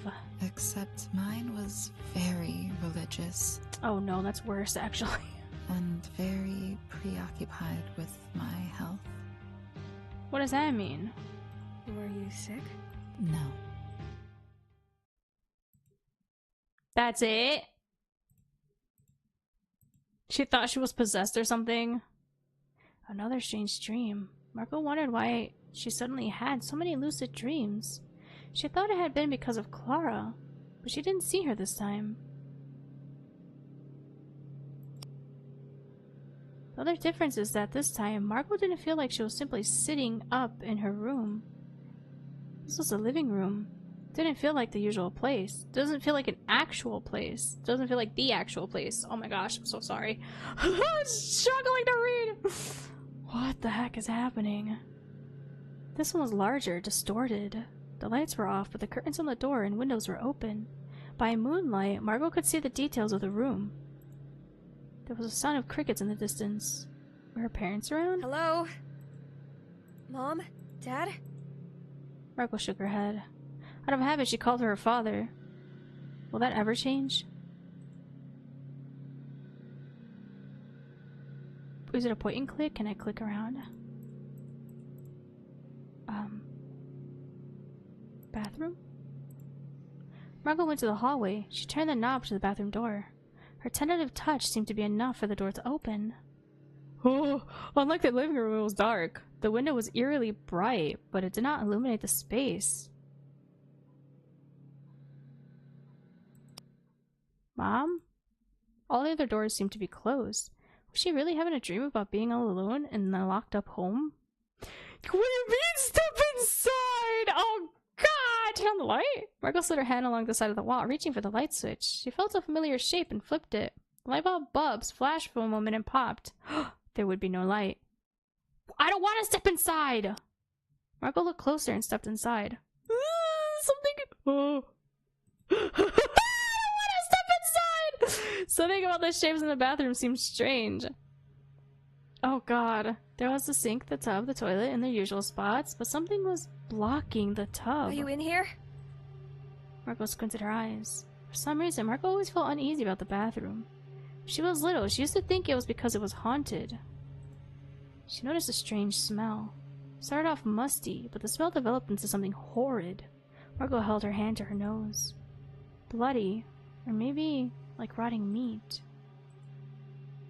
Margot felt cold. She stepped back. Mom? There was no response. Dad? There was no response. Hello? Way more showing. Margot kept backing up. There was pressure on her ankle. She looked down. Fingers. Oh god, why did I go to the bathroom first? Raw pulsing fingers wrapped around her ankle. She yanked her leg away. She needed to run. What was that? What was that in the bathroom? Its grip tightened. It pulled, slamming her to the ground. She reached out, crawling around for something to hold on to. Her arm scraped against the plywood on the floor. She held on to— oh, wait, I hate that in movies and stuff, because then, like, their fingernails and everything gets like, broken up, and it's so nasty. She held onto the door frame, trying not to get dragged into the bathroom, into the tub. She squeezed her eyes shut. She didn't want to see it. Mom! Dad! Help! Something grabbed her hands. She couldn't maintain her grip on the door frame. She didn't want to look. You see the thing wrapping around her hands. Her arms were yanked forward hard. She felt the pressure on her ankle release. Margot scrambled to her feet, opening her eyes. She ran to the living room. She couldn't leave through the front door, but now something was by the door. There was a sound behind her, coughing and retching. Margot turned. It was— more people were here. What do you mean? Where? Is it these two? There was a click at the door. Is it the lock?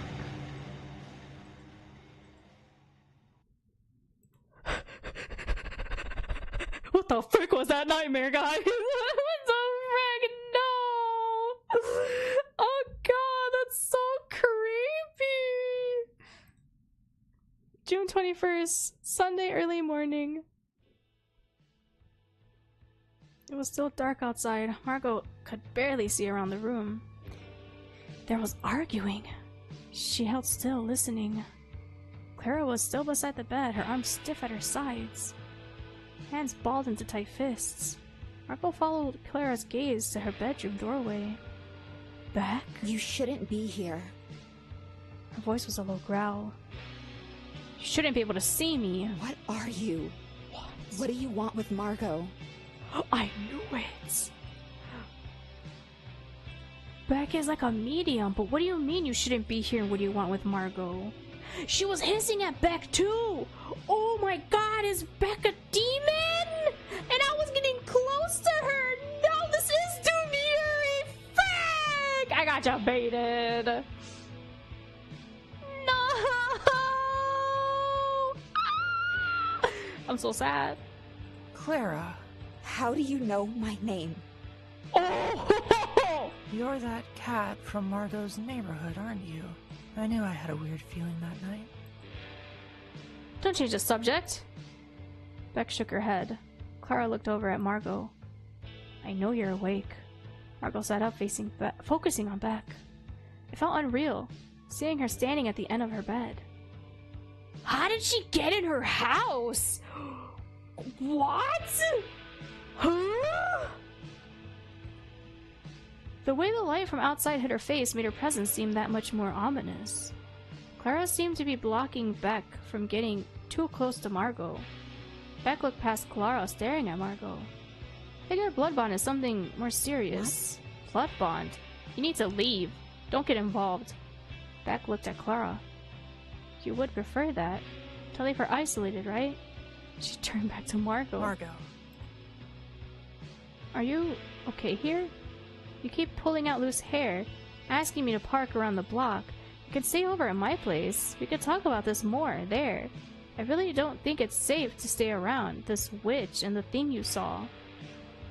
This witch? The thing you saw? Wait, how do you know that I saw something? That thing was a very dangerous ghost.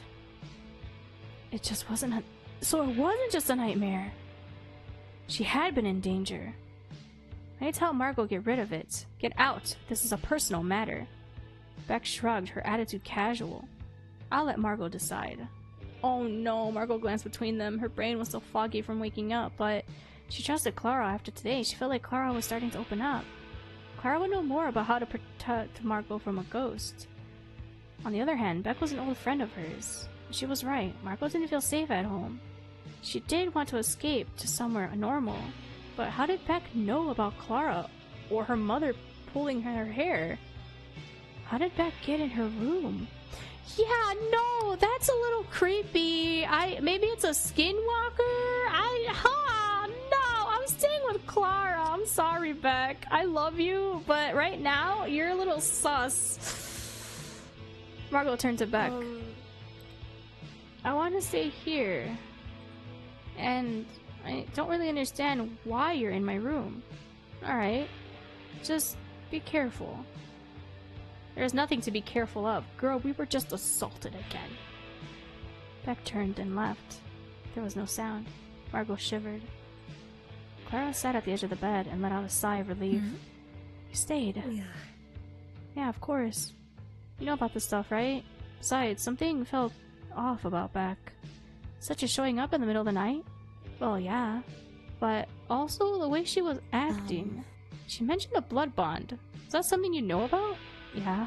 When we were kids, we both skinned our knees and decided to press them together. But it was just a little kid thing. I see. I wonder. What is it? Maybe there's something unique about having a blood bond with you. Okay, morning. What is happening? When Margot woke up, Clara was still seated on the bed next to her.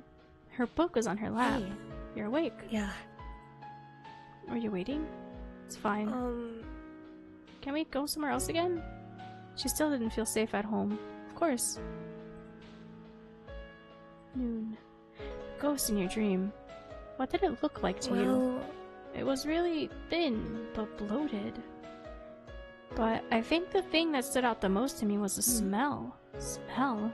It was like sewage. I see. Skinwalker. Skinwalkers have that dying, rotting sewage sent to them. As a skinwalker, we have a skinwalker in our bathroom! Has there been anything strange happening in town? Like what? Anything with trash, graves, something like that? Margot thought about it. Her mom was watching something about that on the news the other day. I guess so. There have been grave robberies.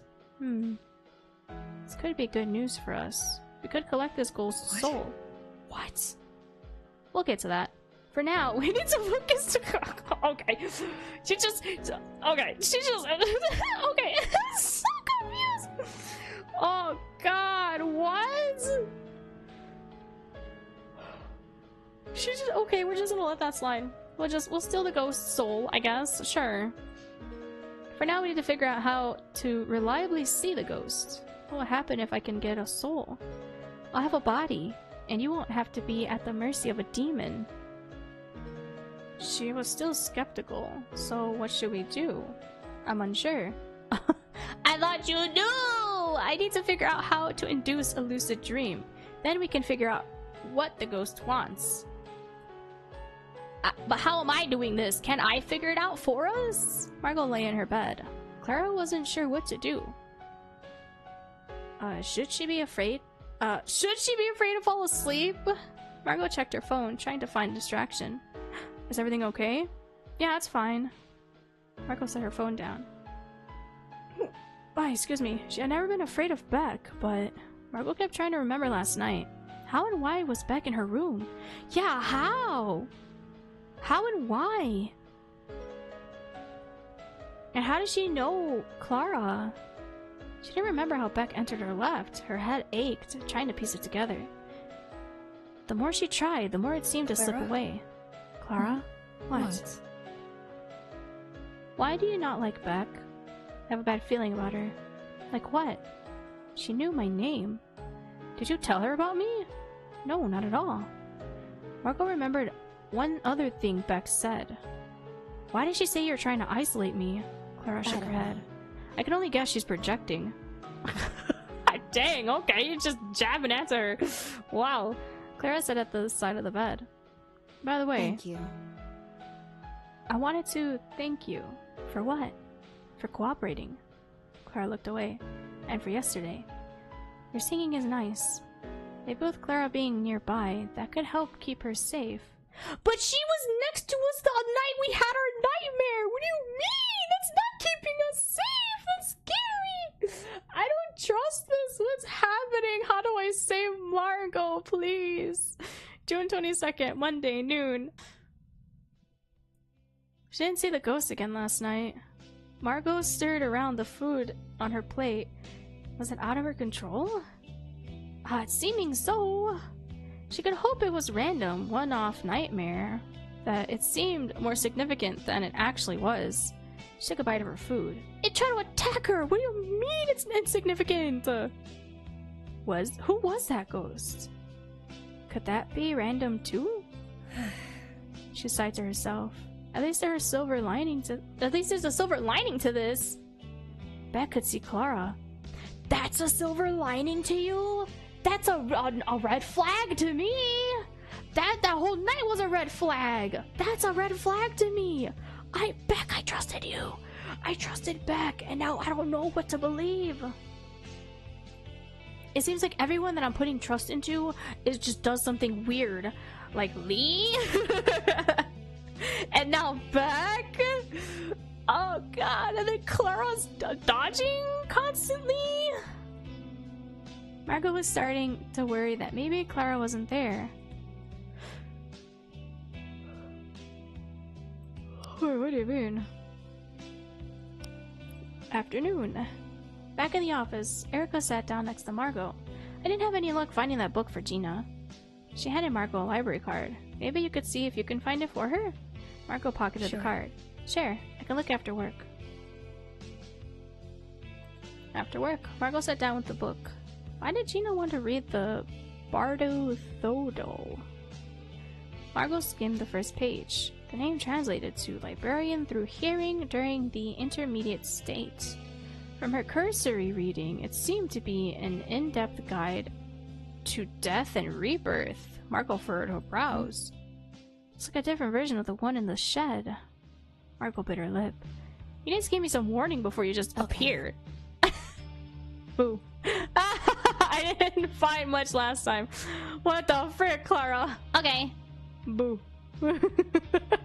You fuck. Clara gestured to the row of computers on the other side of the library. Are those microfiche readers? I don't think so. They're just normal computers. Oh, you can do your research there. Clara strolled over to the computers, Margot trailing behind. Clara sat down awkwardly at the computer. Margot stood to the side. Okay. I've never touched a computer before. Really? Clara looked uncomfortable. I told you, it's been 18 years. All right. It was hard to remember, considering Clara looked Margot's age. Well, do you know how to use a typewriter? Yes. Do you know about the internet? Clara considered the question for a moment. I read an article about it when it was new. Margot nodded. She pulled up a browser window. You can pretty much find anything on the internet. Oh, you could use my laptop at home. Would that help? Yes. We literally had something at home that we could have been researching on this whole time. And we're out at the library. Girl. Evening. Margot pulled the keys out of her bag.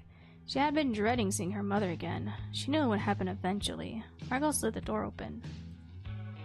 Her mother was waiting expectantly in the living room, papers in hand. Look at this.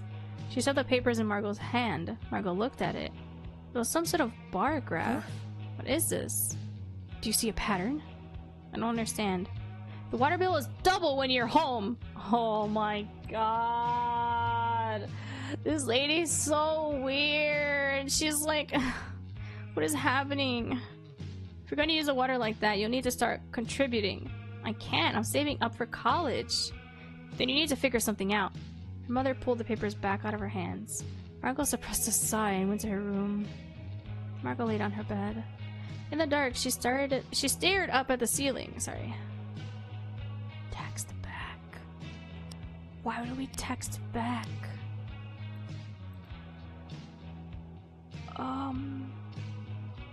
I'll talk to Clara. Clara? Hey, Clara. Yes? What did you find in the library? More about the ghost. What about it? It's a hungry ghost. What's that? It's a ghost of a person who was greedy in life. As a ghost, they only crave putrid things. You thought that's why they were, you thought that's why they were grave robberies, right? Yes. That's a weird, the weird thing is the timing. Usually they're only dangerous during the 7th lunar month. What? What do you think that means then? It may be why you've only seen it in a dream. If I were to be optimistic, I think that means we're safe until September. What happens then? Well, That's when they can walk the earth. Oh! How do we know if we'll see it again? There's no way to know. We need to figure out how to see it. What about the demon? Clara sighed. Still don't have any answers for that. thanks. But it was helpful that you showed me how to use a computer at the library. No problem. It's nice. What is? Piano. Learning how to do something new. You can do more stuff like that. You have 18 years to catch up on, right? I suppose. Oh, we didn't have pianos like that for her back then? Uh-oh. Margot had never seen this apartment before. It looked older, almost like visiting a grandparent's home. The decor made her think of the 80s. It seemed strange to Margot that she was dreaming of a place she had never seen before. Could it be a regular dream then? She walked around the living room, brushing her fingertips over the tables and couch as she passed by them. This time it seemed she was alone. Do you prefer being alone? What? Are you asking me, the player? Or are you asking me, Margot? I think she likes to be alone, yeah. No. Margot shivered a bit. She didn't want to be alone. Although she didn't fully know what Beck and Clara wanted from her. It was nice to know that they were there when she was in trouble in her last dream. It was comforting that her friends from her hometown and private school messaged her. Even when it was difficult for her to reach out to people, she still needed them. This was way different than I expected. Margot looked around. Well, she had thought she was alone. The voice sounded like it was coming from a telephone. Is it in the kitchen? Looking through the shelves, the kitchen seemed borderline empty. Margot wondered if the people who lived here were struggling. It's kind of creepy. She's not even 10 years older than me. She has this vacant stare. I feel like he does too now. Ooh. Margot was a little afraid to check the bathroom, but in this place the door was wide open. The lights were on, and the sunlight shined in from outside. She peeked in. Empty, but droplets of blood trailed along the floor from the door to the sink. I want to go home. What was this place to the girl? Margot pulled down the panel of the Venetian blinds covering the window. The plastic gave away and bent in half under her finger. Outside was I'm scared. I looked out my window. What if the little girl's gonna be out there? Outside was a city downtown with unfamiliar brick apartments. A few blocks away, Margot could see what she assumed to be was a lush city park. This definitely wasn't Arizona. I was playing music together, like we were a family band. I don't understand why he left us. Why he left me alone. Is this Clara's dream? Margot wondered who this person was. Her thoughts drifted. She wondered what it felt like to play music together. At home, she wasn't allowed to sing, let alone play an instrument. Was it like singing? After seeing the rest of the apartment, Margot wondered if the bedroom would feel as abandoned and empty. She tried the door. It locked. It's locked? But this was all that was left, right? Why was Margot seeing this place? Was it being shown to her? If so, by who? She looked behind her. Whose voice was she hearing? Margot wondered if it was a memory or someone far away. It has to be Clara's life. June 23rd. Tuesday morning.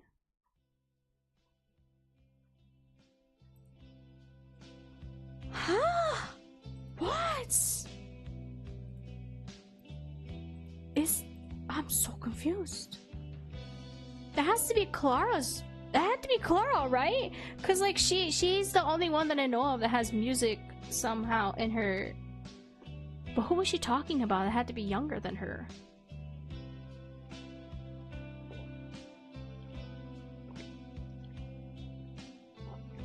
Oh my gosh. I'll go for like another half hour. I don't know how long this is, but this is another contender to be playing for next month. So whenever I need breaks or something of all the other spoopy games, I'll play this spoopy game. We'll see. We'll see. I do play visual novels exclusively in February, so if I don't finish this today or by next month, then I can always finish it, you know, sometime through February or whatever. We'll see. We'll see. Oh, excuse me. Gina gently held the book in her hands. Thank you so much, Margot. I'll start reading this today. Margot shifted around a bit. She wanted to ask Gina about why she wanted the book, but the question felt too direct. It's about Buddhism, right? That's right. It's a Tibetan Buddhist text. Are you Buddhist? Gina smiled and leaned closer. Between you and me, I don't know what I am. I turned 90 this year. I felt like it was about time I started figuring things out. Aw, Margot smiled back. I'd like to hear about what you're reading, if that's okay. After work, Margot thought about the group message. That was only Saturday, but it felt like weeks ago. Even if she couldn't meet up with her private school friends, she should still message them. Yeah! Margot walked into her room and dropped her bag by the door. She looked at her nightstand, expecting to see her laptop. It sat on her bed, messages open. It was moved. Rather, everything in her room had been moved and sifted through. What? Hello. I'm here. Did you? Clara waved her hand. I'll put everything back. Okay. I was like, what if it was her mom? But then again, why would her mom even go into her room? Her mom doesn't seem to care about her, like, at all. And now she's complaining that things are being double used in the house? Like, you idiot. There's 2 people living there. Of course it's gonna be double now. Her mom is so weird. Oh, I don't like this. I'm feeling creeped out. Margot had left Clara's book in her room so she could use her laptop, but she didn't expect every notebook, magazine, and textbook she owned to be strewn across the floor. Margot clenched her jaw. Wait, what? What do you think about the state of your room? Clara ignored what I said. Clara seems to be making herself at home. Wait, what did she ignore that we say? What did we say? I don't remember that. What did we say? Have we told her to keep things tidy? Huh? I don't remember always having what? I don't I'm at a loss of words right now. I don't remember telling her to keep things as is. Clara seems to be making herself at home, I guess? Margot laughed nervously. It's a bit more than my laptop. I thought there could be a clue somewhere. Maybe it's something you overlooked. Margot picked up an open 17 magazine. Anything critical here? Clara wrung her hands together. Well, we were talking about how we could catch up in the past 18 years, and I was curious. See, she was just making herself at home. It's fine. At the back of her mind, Margot was still stressed about the diaries laying around. Oh, she wasn't sure what Clara could have read or what she thought of any of it. I mean, she said they had similar lives, so... They're trauma bonded.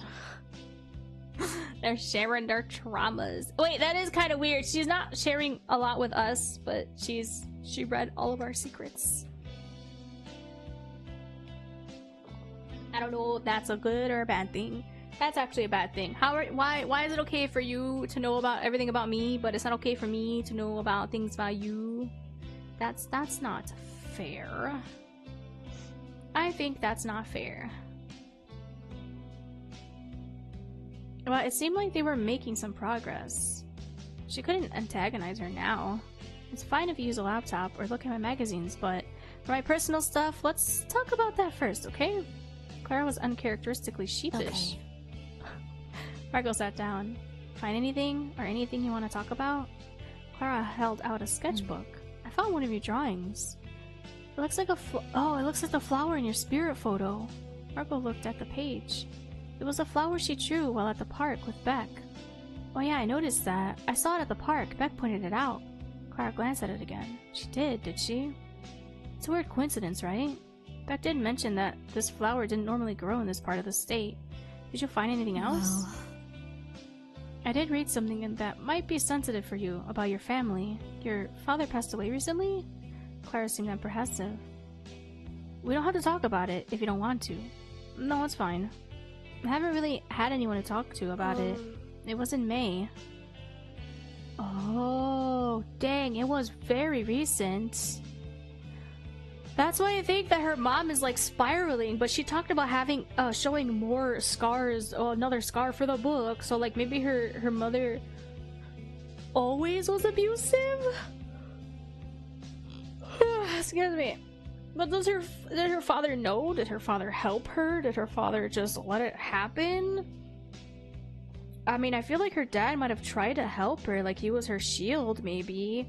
The fact that Lee was a hated guy by the father, the fact that Lee doesn't like the dad means that the dad probably didn't like him and didn't want her hanging around him because he knew he was a bad influence. And not the typical, oh, you can't date my daughter type thing, but more like he knows he's a scumbag. I don't know what to piece together for her dad. I don't know how. Were you still in school? Wait, did she know about her father passing at school, or did she find out after she was home? Yeah. Everyone asked if I wanted to go home. I didn't. I stayed and finished. Were you sad? Maybe not as sad as I'm supposed to be. Have you ever had a parent die? yes.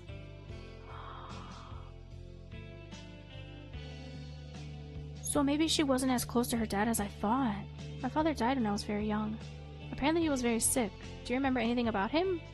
No, all I know is that it set something off in my mother. Just happening to her too, I bet! She constantly fretted I was as sick as my father had been. Yeah, her mom took a different nosedive.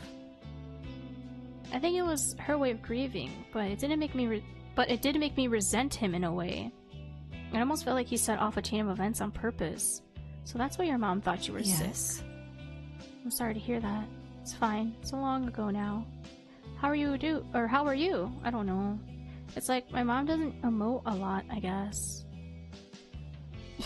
Your mom emotes aplenty. That woman's screaming at the top of her lungs, all frantic and frazzled all the time, blaming you for everything. She's so like... God, she's not mentally there. She's something horribly wrong with her mother. Oh my god. I have no idea what she's really going through. I don't know what to think. Margot's laptop ding, signaling a new message. Clara turned to look at the screen. You should check that. Margot glanced at her laptop. It was a new message from Helen. Again. Is he a good dad? Helen. She still needed to answer her mother about Helen. Margot turned to Clara. I think I need to talk to my mom about something. Something that I think will help us. Clara nodded. Her mom sat on the couch, leaned toward the television. Mom? Hush. My show is almost over. It only takes 45 minutes. Oh my god, you say that every time. She like times everything too. Margot stood nearby, waiting for it to end. She checked her phone, hoping for some distraction. No new texts. Glancing up at the television, Margot wondered if the episode looked familiar. Her mom had a habit of making VHS tapes of her favorite shows. She often rewatched episodes. If she's rewatching an episode, then it shouldn't matter. She should just listen and talk to her daughter. This woman does not care. Credits rolled. Do you know anyone named Helen? I got a message from a woman asking about Dad. Her mother took in a deep breath. Oh, come sit. Okay. Margot sat down on the other side of the couch. Her mother reached out and grabbed her hand. I have something very important to tell you. Margot furrowed her brows. She shifted around. She didn't feel comfortable with her mother holding her hand. Before your father and I met, I was married and had a daughter. You've probably seen this parent. I'm getting goosebumps. Is that Helen? Is that Helen talking to Austin? Wait, but then she said father. That they're related. But she doesn't mention the mother. You've probably seen his painting of that little girl. Okay. This was long before you were ever born. Well, that woman, his ex-wife, tried to ruin our lives. She insisted that her daughter came to visit one summer. I think they were both trying to set us up. The whole time the little girl stayed with us, she kept refusing about how bored and homesick she was. Or she kept fussing, I'm sorry. I heard her talking on the phone to her mother about how much she didn't like me, conspiring against us. Then the next day, wouldn't you know it, CPS came knocking at her door to come get her. That little girl accused her father of assaulting her. Can you believe it? Oh my god. Her father assaulted that little girl. Is that who Helen is? Because she said we're related, but she only mentioned the dad, not the mother. Marco fidgeted with her shirt with a free hand. It was so funny when the sprinklers went off on her and that CPS worker, her bags were soaked. But the joke's on that little girl. Doc just had to perform all these invasive examinations on her for court cases. All it did was prove that those two were liars. Her mom laughed. It felt like the contact with her hand was burning her. I bet she didn't expect that. Margot's stomach lurched. Why would her mother think that was funny? That woman and her little girl tried to take everything away from us. Don't you dare talk to her. That woman probably still wants child support. Oh my god. So both our parents are dirtbags. Oh god. I thought our dad was good. Oh no. Margot had heard enough. Helen messaged me that her mom passed away years ago. Her mother raised an eyebrow. Oh. Good. What a bitch. Oh, that's you, woman? Hello? That older Helen's mother was trying to get justice for her daughter. Oh my god. She finally let go of Margot's hand. Margot rubbed her hand against her jeans. Oh god, wait, so why did you say they're related? Wait, okay, so was Helen the mother, or was the mother the one that got assaulted? No, yeah, the mother was the one that got assaulted, and Helen might be her half-sister. Ah, god! That's sickening. That is so sickening. I guess you can talk to her then. Her mother turned back to the television and started to rewind the VHS tape. So that's why Helen's asking if he was a good father. No, they're terrible parents. Take us, Helen, take us away. Helen, let me live with you, Helen. Margot stood up. A painting? It was getting dark, but Margot wanted to find the painting. Somehow the shed was already filled with a new layer of spiderwebs and dust. She carefully looked through the stack of canvases. Eventually she found one. It was an unfamiliar toddler sitting in a high chair. Was this Helen? She couldn't tell. Mentally comparing it to Helen's profile picture, Margot set it aside. Or was it Helen's mother? In a back corner, there was a box of her father's old sketchbooks. She glanced over it, wiping the sweat off her brow. No, you should keep looking. What if there's more in there? Margot thought about what Clara said. She could keep looking through more things. Maybe there were more clues, drawings, photographs, something. Something that could help her make sense of the dream she had. Oh, that's what she was looking for? I thought it was like continuous. Okay. Margot flipped through the pages. Margot felt like throwing up. Her mouth tasted like acid. The drawings, they were disturbing. She hadn't seen the sketchbook before. There were so many drawings. Oh no, so many of the drawings were graphic illustrations of women being assaulted. Strange things like centaurs attacking them. Between pages, it's known in centaur lore, right? That they would always assault people. Between pages were newspaper clippings about grisly crimes in different cities. Did these articles serve as inspiration for his arts? Margot threw it back in the box. The pages landed, newly bent and folded. Her hands felt dirty. Why did she bother looking beyond the first drawing? She felt so sick. I'm sorry, Mark! Traumatizing this girl, man. We had her meet up with Lee, who almost assaulted her, and then we had her looking through her dad's stuff, which confirmed that yes, he is a creep. Oh god, frack. Oh god, her father is so disturbed. Her family is so disturbed. Holy Christ. I'm traumatizing this poor woman. June 24th, Wednesday morning. I mean, that's confirmation too. Now she knows. She forgot to message her friends yesterday. She finally sat up in bed. She focused on that thought. She grabbed her laptop.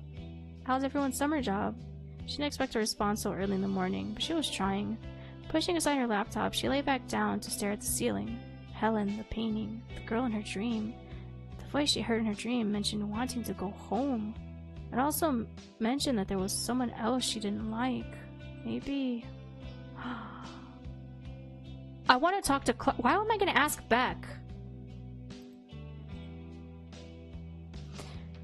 I don't think Beck will know. I think it's Clara. I think the dream was about Clara. Because I don't think the dream was about Helen or Helen's mom. Oh god, man.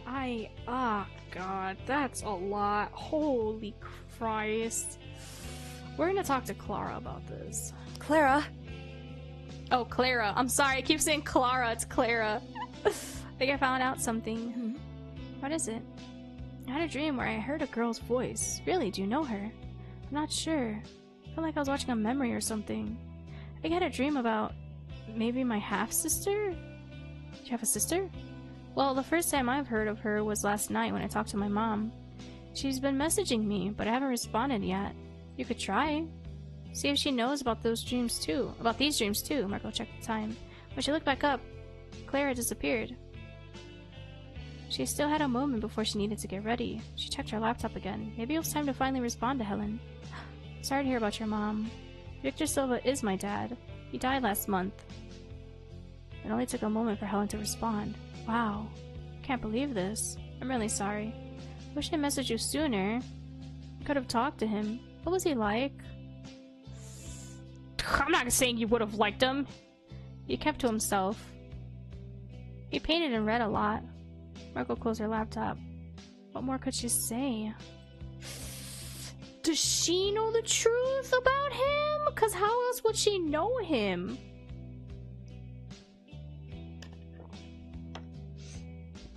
Oh god, I don't know. She briefly thought about her mother's story. Didn't Helen visit them? It didn't sound like she didn't remember that trip. Maybe like Margot, she had a poor memory of her childhood.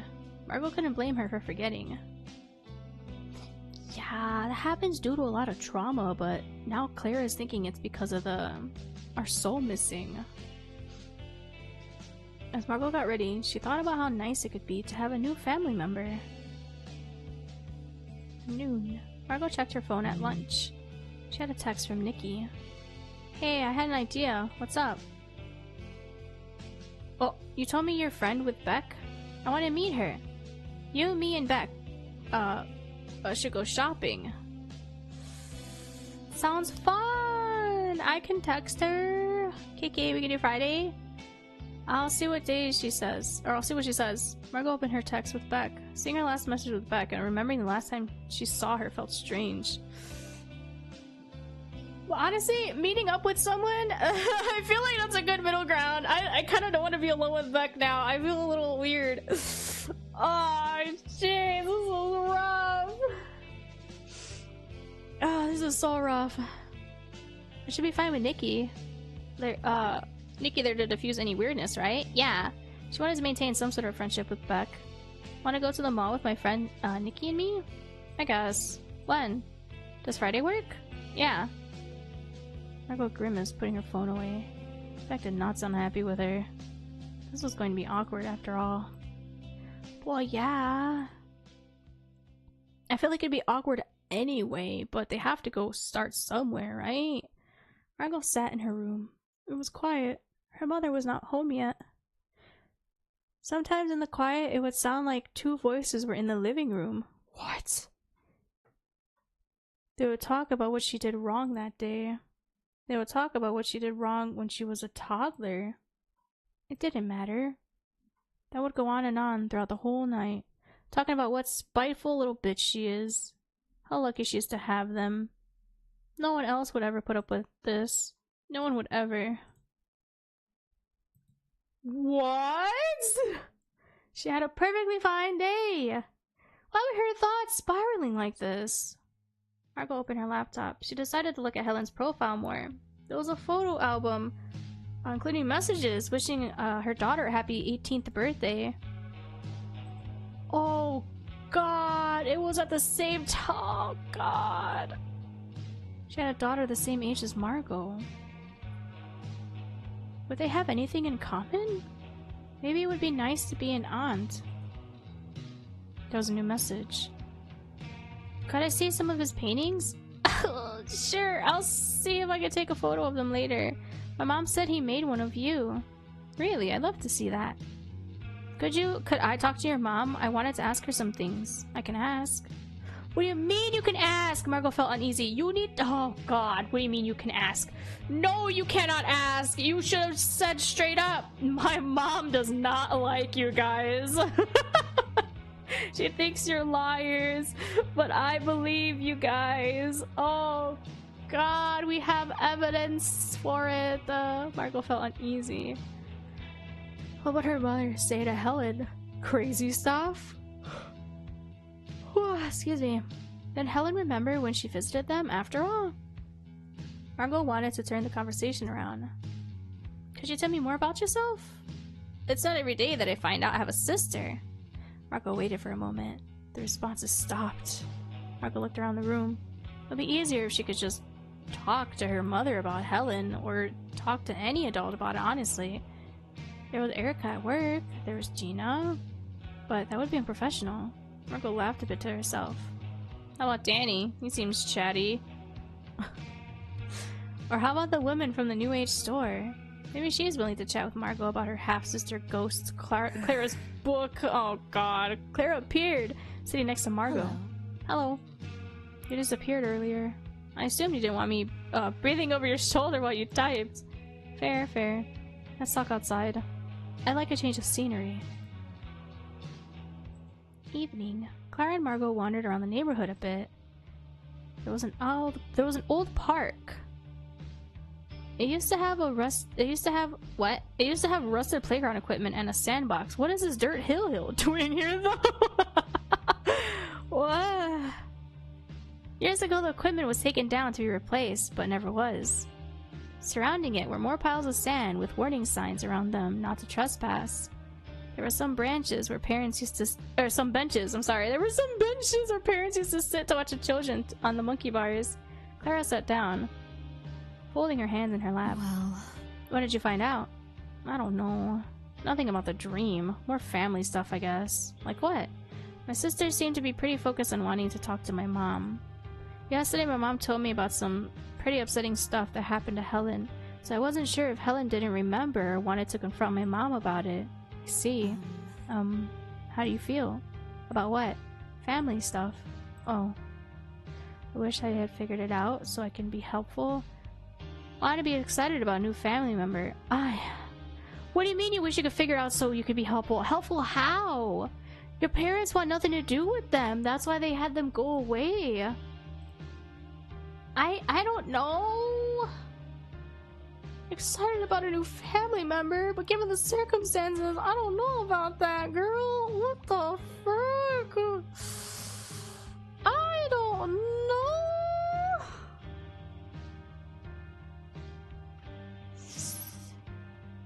I'm confused then. So it's Helen that was assaulted, or was it Helen's mother? And that's why she has Helen and they're the same age.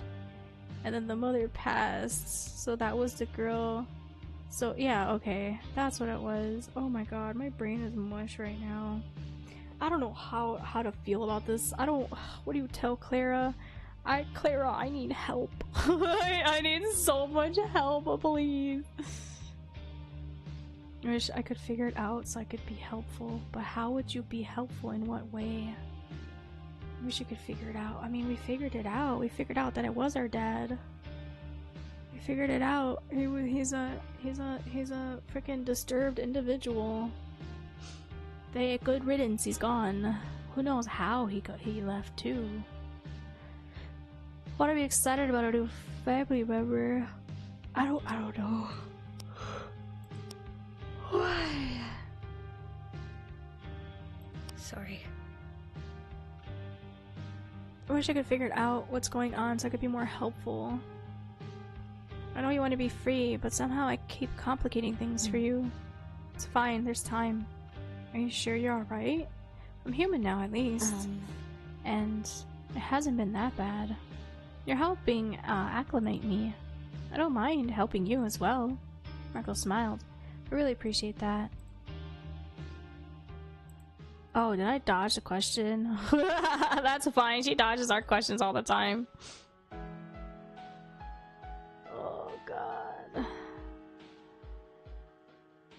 When they got back to Marco's room, Clara pulled something out of a drawer. Let's try this. Marco watched as Clara checked every corner of the room. She shut the door and closed the curtains. Marco slipped off her jacket. Clara held a match to see, to what she was holding, an incense stick that Marco hadn't seen before. She placed it on Marco's nightstand, then turned to her. Well... What is it? I want to see if I can induce a lucid dream. Clara's expression seemed more serious than it was earlier in the night. Maybe we can get a soul from your sister. What? Are you serious? That was her family. She couldn't take her soul. You don't even know her. You just found out about her literally like a night ago. Clara sat down on Margot's bed. Listen, I need you to have a soul so I can have a human body, and you need one so you won't face nothingness when you die. Margot's hands felt clammy. Well... But what will happen to Helen if I get her soul? Wouldn't she be stuck too? It'll only be a fragment of it. But what will happen? You keep avoiding the question. I don't know. Since it's not the whole thing, she'll probably be fine. Maybe a bit listless. What about the ghost? You said it was dangerous. We have until September to figure out the ghost. In the meanwhile, I think it's another opportunity. Margot paced around. This doesn't feel right. Is this okay to do? What do you mean by okay? Morally, right? Morally right? Clara's expression was dark. No one is keeping count. I'm sorry, Margot. This is our best chance. She patted the bed next to her. Come lay down. Margot obliged. The moment her head hit the pillow, it felt like the room was spinning. Her doubts were still there, but her thoughts felt dulled and muddied. Stay focused on the sense of your body, the sensation of your body, and the smell of the incense. Her stomach churned, nausea building. Before she fell asleep, she thought about what Clara said. No one is keeping count. What does that mean? No one's keeping count. Oh, we're back. The same apartment. Every time Margot turned her head, it felt like the room was in slow motion moving around her. It almost felt like a normal dream. Walking around, she felt like her feet were sinking into sand. Every step was met with resistance. Today, something was different about the apartment. The walls were covered in photographs. They were of a family she didn't recognize. Don't you regret what you did to your mother? No, I don't regret anything. She wanted to keep you safe. Safe? Safe from what? People who could hurt you, from getting sick. Do you honestly believe that? She loved you. Interesting way to express that. Maybe the problem is you. You plan to hurt the girl. It's not my plan. I have to. I've never had options. Marco tried to focus. Where was Clara? Who was she talking to? I knew it! So this dream was of Clara's!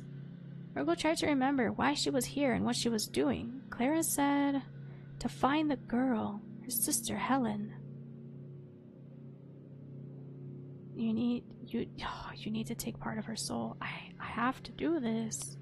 We don't know who they are anyway, so might as well.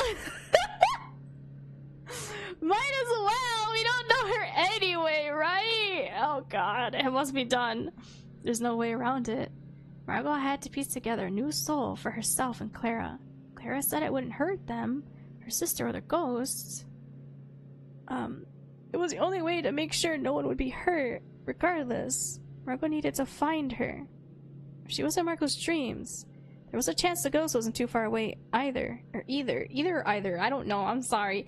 I feel like all week I've been choosing horrible, all the bad ends to all of these visual novel demos. So if this is a bad end too, oh well. If she could, Margot wanted to protect her and figure out what was going on with her. But what if the ghost was already here? Could that be who Clara was talking to? Who do you want to find first? Let's find Clara first. Why do you want to find her? I'm curious what will happen. She needs my help. Wait, I want to save. Why are you red texting me? Why are you creepypasta red texting me? I'm curious on what will happen. Curious? Seems a bit invasive, does it not? Clara is reluctant to open up in person, so why not see what she says when she feels cornered and scared? What a shame. She was so close to opening up on her own. Helen will be okay, right? With Clara. Maybe they could do more together to reach out to her. Margot turned around. Where was Clara? This is ridiculous. I don't have anything to apologize for. There was a painting in the room. She could only see the back of the canvas propped up against a table. Margot trudged over to it. With each step, it felt like her feet were sinking more and more into the floor. She got close enough to peer around it. Clara sat in front of it, glaring. She didn't seem to notice Margot at all. Margot glanced from her to the painting. It was her father's painting of Helen. A dark-haired toddler in a high chair. What did you see? Who are you talking to? Claire's attention snapped to Margot. It's nothing. Nothing at all. She stood up, smoothing out her skirt. She didn't seem to have the same issues with moving around that Margot had. Let's find her. The ghost is trying to waste my time. So she knows of her family too, huh? What? Checking behind? Shouldn't you put those back? No, we'll need them. She's just taking them? The photos on the wall? Who's there? Little Helen. Oh. Margot, you've been messaging me. Messaging? What does that mean? Oh no. I'm trying to find my photos. I'm trying to make a photo album, but I can't find my photos anywhere. If you open the door, I can help you find them. I can't find them. Where could they be? Where? I think that's enough. Shouldn't I try to get into her room? We've heard enough. Oh, no. Wait. Okay, no, we'll just go after Helen. I'm sorry. She needs my help? Help? Helen needs help. Who put her in this situation, one must wonder. She has tried to reach out to her family, but they seem reluctant to respond to her messages, and now her subconscious seems to be trapped here, yet trying yet again to reach out to her unresponsive family. What? Slowly Margot trudged to the bedroom door. Clara will be okay, right? Yeah, we'll check on Helen first. Each step, yeah. Seeking photographs continue along the walls. There's a couple empty frames hung on the wall. Margot placed her hand on the door, feeling her skin fuse with the wood. It took all of her strength to speak. Helen? That's who you are, right? Who's there? I'm Margot. You've been messaging me. Messaging? What does that mean? She heard papers rustling. Can you open the door? I can't find my photos. I'm trying to make a photo album, but I can't find my photos anywhere. If you open the door, I can help you find them. I can't find them. Where could they be? Where? Behind her, Margot heard footsteps. She bristled at the sound. Could it be?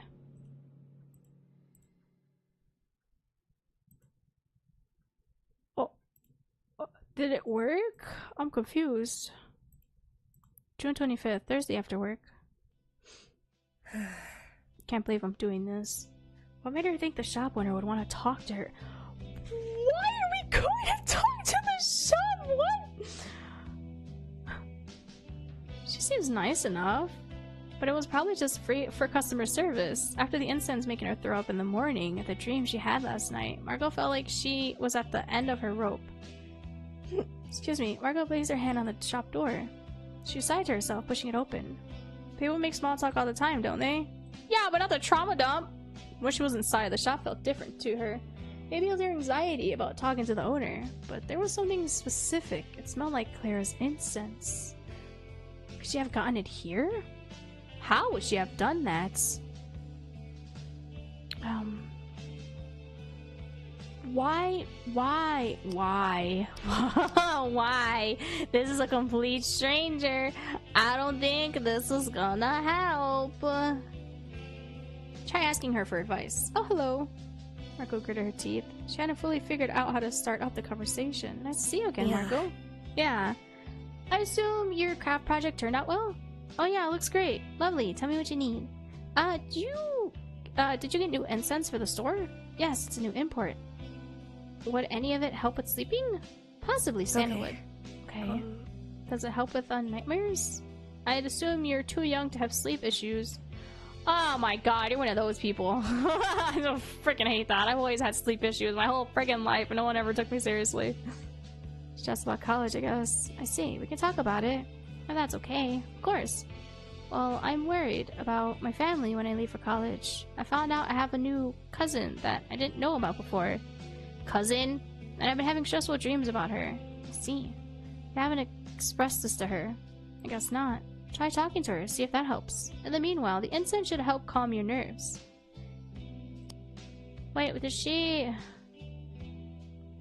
was she mocking us about... Yeah, I'd assume you're too young to have sleep issues. Like, what? And now she's like all on board with it? The frick? The owner smiled. I suppose I should count on you being a regular. Yeah, maybe. She nodded at Margot. Until next time then. Same to you. Teresa. Margot smiled. Same to you, Teresa. Okay.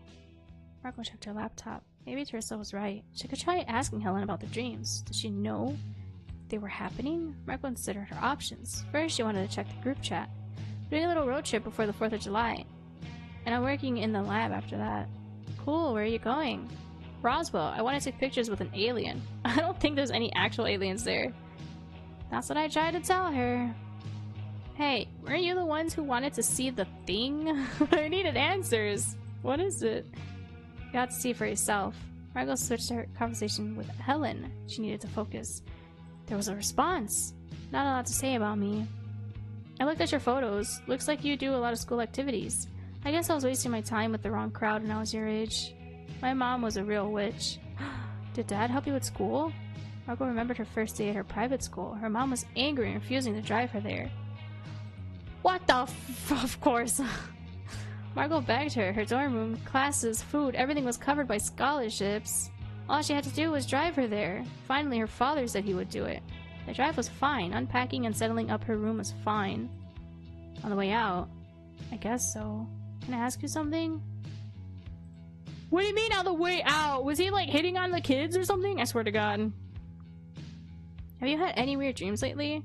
Yeah, that's what made me want to find Dad. I keep having dreams about him. Uh-oh. I'm them. In them. I'm a kid. It's the weirdest thing. Really? Me too. Margot shut her computer. She wanted to stop thinking about her father. On the way out, she leaned over and... Oh. Wait. What?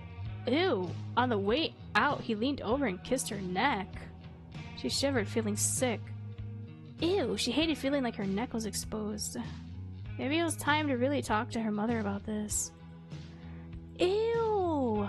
Oh. What the frick? What? Ugh. I mean, we already know he's a disturbed individual. But what? That's such a weird place. Oh, it's so... what? Huh? I hate this man. What the frick? Her mom's not gonna believe her either, though. Her mom couldn't even believe the other woman. In the living room, Marco's mother was in front of the television. She was watching the news. I looked up that little girl. Marco was surprised. Helen has a criminal record. Apparently she likes to drive drunk. Oh. She messaged me today. Marco's mother turned to her and gave her a stern look. Don't give that little girl my address. I'm not paying her a dime. Marco turned away. Okay. She went back to her room. Margot. In her hands were 2 picture frames. Your mother plans to head out tonight to stay at Danny's? Okay, cool. We'll be free from our mother. Margot glanced at the picture frames again. Are those... How is that possible? These? They're the ones from my dreams. Yes, we need the photos for them. How? How is that even possible? Clara smiled a little. Out of everything, is that what surprises you? I mean, yeah, you took those from my dream? She set the frames down. I'm a bit frustrated with myself for not being more in control, but we managed. If we get the photos That Helen Watts, I believe she'll open the door. Okay. Excuse me. So we just need to wait for my mom to leave, right? Then that explains why she's wearing a jacket. She doesn't like her neck exposed. Frack. That traumatized us. Then we could look through her photo albums. Exactly. From the other room, Marco heard the front door click and shut. Her mom didn't even say that she was gonna go out tonight and stay out. Clara picked up the picture frames. Let's go. Her mother's room was dark. The curtains were always drawn closed. Clara stood in the middle, surveying it. I think the photo albums are in the closets. Marco slid open the door. On the top shelf sat a small white box. She left it alone. Marco had a feeling she knew what it was. What was it? A small white box, huh? Below, there were large cardboard boxes. She opened the first box. She jumped back at the sound of roaches skittering. You have to keep looking. I know. Ew! Her mom just has a box of roaches in her closet? It's full of bank statements. She carefully put it back and checked the second box.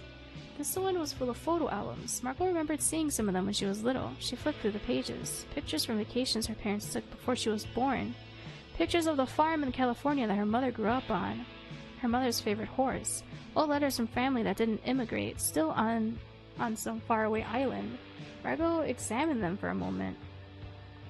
The cursive on the faded pages were impossible to read. She couldn't tell if it was in English or Portuguese, let alone what it said. She tucked it back in between two pages of black and white photographs.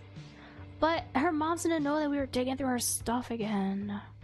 Seeing every page used to its full extent, it particularly stood out when Margot found an empty page. It had nothing but a couple of torn sticky spots. That's weird. Interesting. Margot flipped through it some more. Another page. I'm guessing these are photos we need. Great.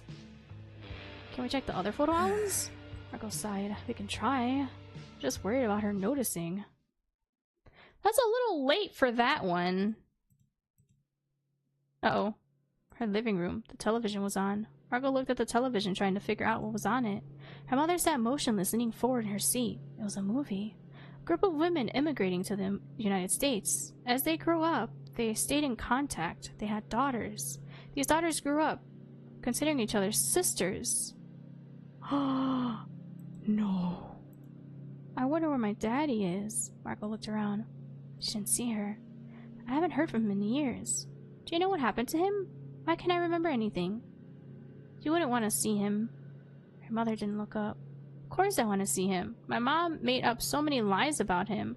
But look at you, you're going to college. I bet I could have done that too if he was in my life. Margot thought about her mother. About what her mother told her. About the assault. What do you mean accusation?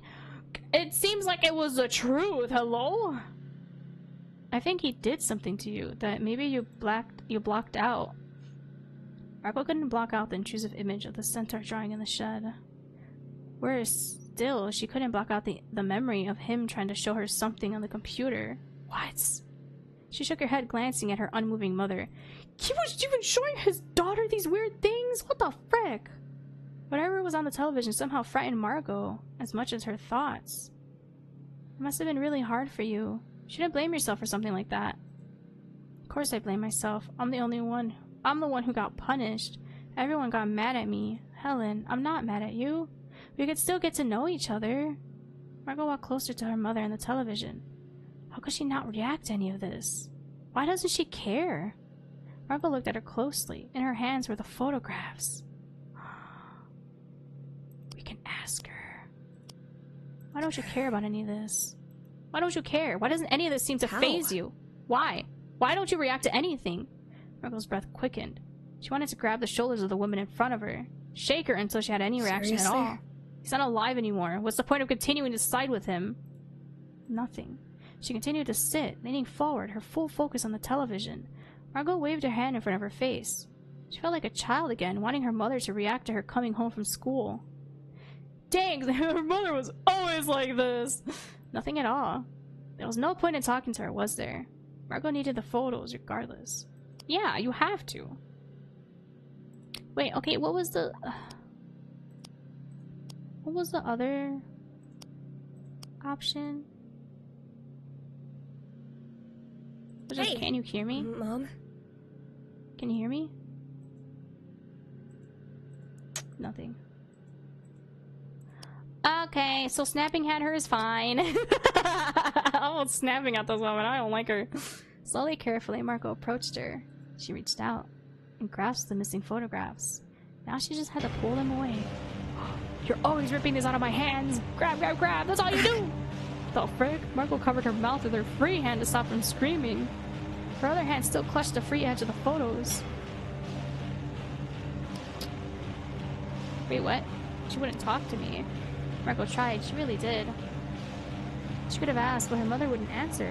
Marco pulled as hard as she could, afraid the photos will tear. If they're still in her hand, doesn't count as us getting them. 26th, Friday morning. Ah, how long is this? I want to save it quick now because it's late and my throat hurts really bad. But I also want to keep going. I don't know how long this is. I'm gonna save. Excuse me. I'm gonna save because we're already at the What? Excuse me. Hiccup, hiccup, hiccup. Oh god. I need food. I'm starving. I'm sleepy. My throat hurts. It's dark and I want to turn on my light. Oh god. I want to keep going. Back. Oh no, I didn't mean to go back. How do you, there we go. Wait. What's our... Do we have a... Oh, yes! What's in our gallery? Oh my god, what the frick? This is so creepy. I'm missing a few things. What do you mean, old habits? Old habits? We're missing one more with Clara. We're missing all of Beck's, because I haven't hung out with Beck at all. Oh wait, I see the tattoo now. I thought it was like the marks on her body that are darker. No, it's this outline. Dang. I'm missing 1, 2, 3, 4. I feel like I'm almost done, but I don't have time, so I can't finish this time. But like I said, I'll definitely check out more of it well, in the coming months. I'm not sure when exactly. My apologies. My apologies for not being able to finish it. I ran out of time. But I'm loving it. Oh my god, there's so much mystery. Holy crap. We're finding out some very disturbing things.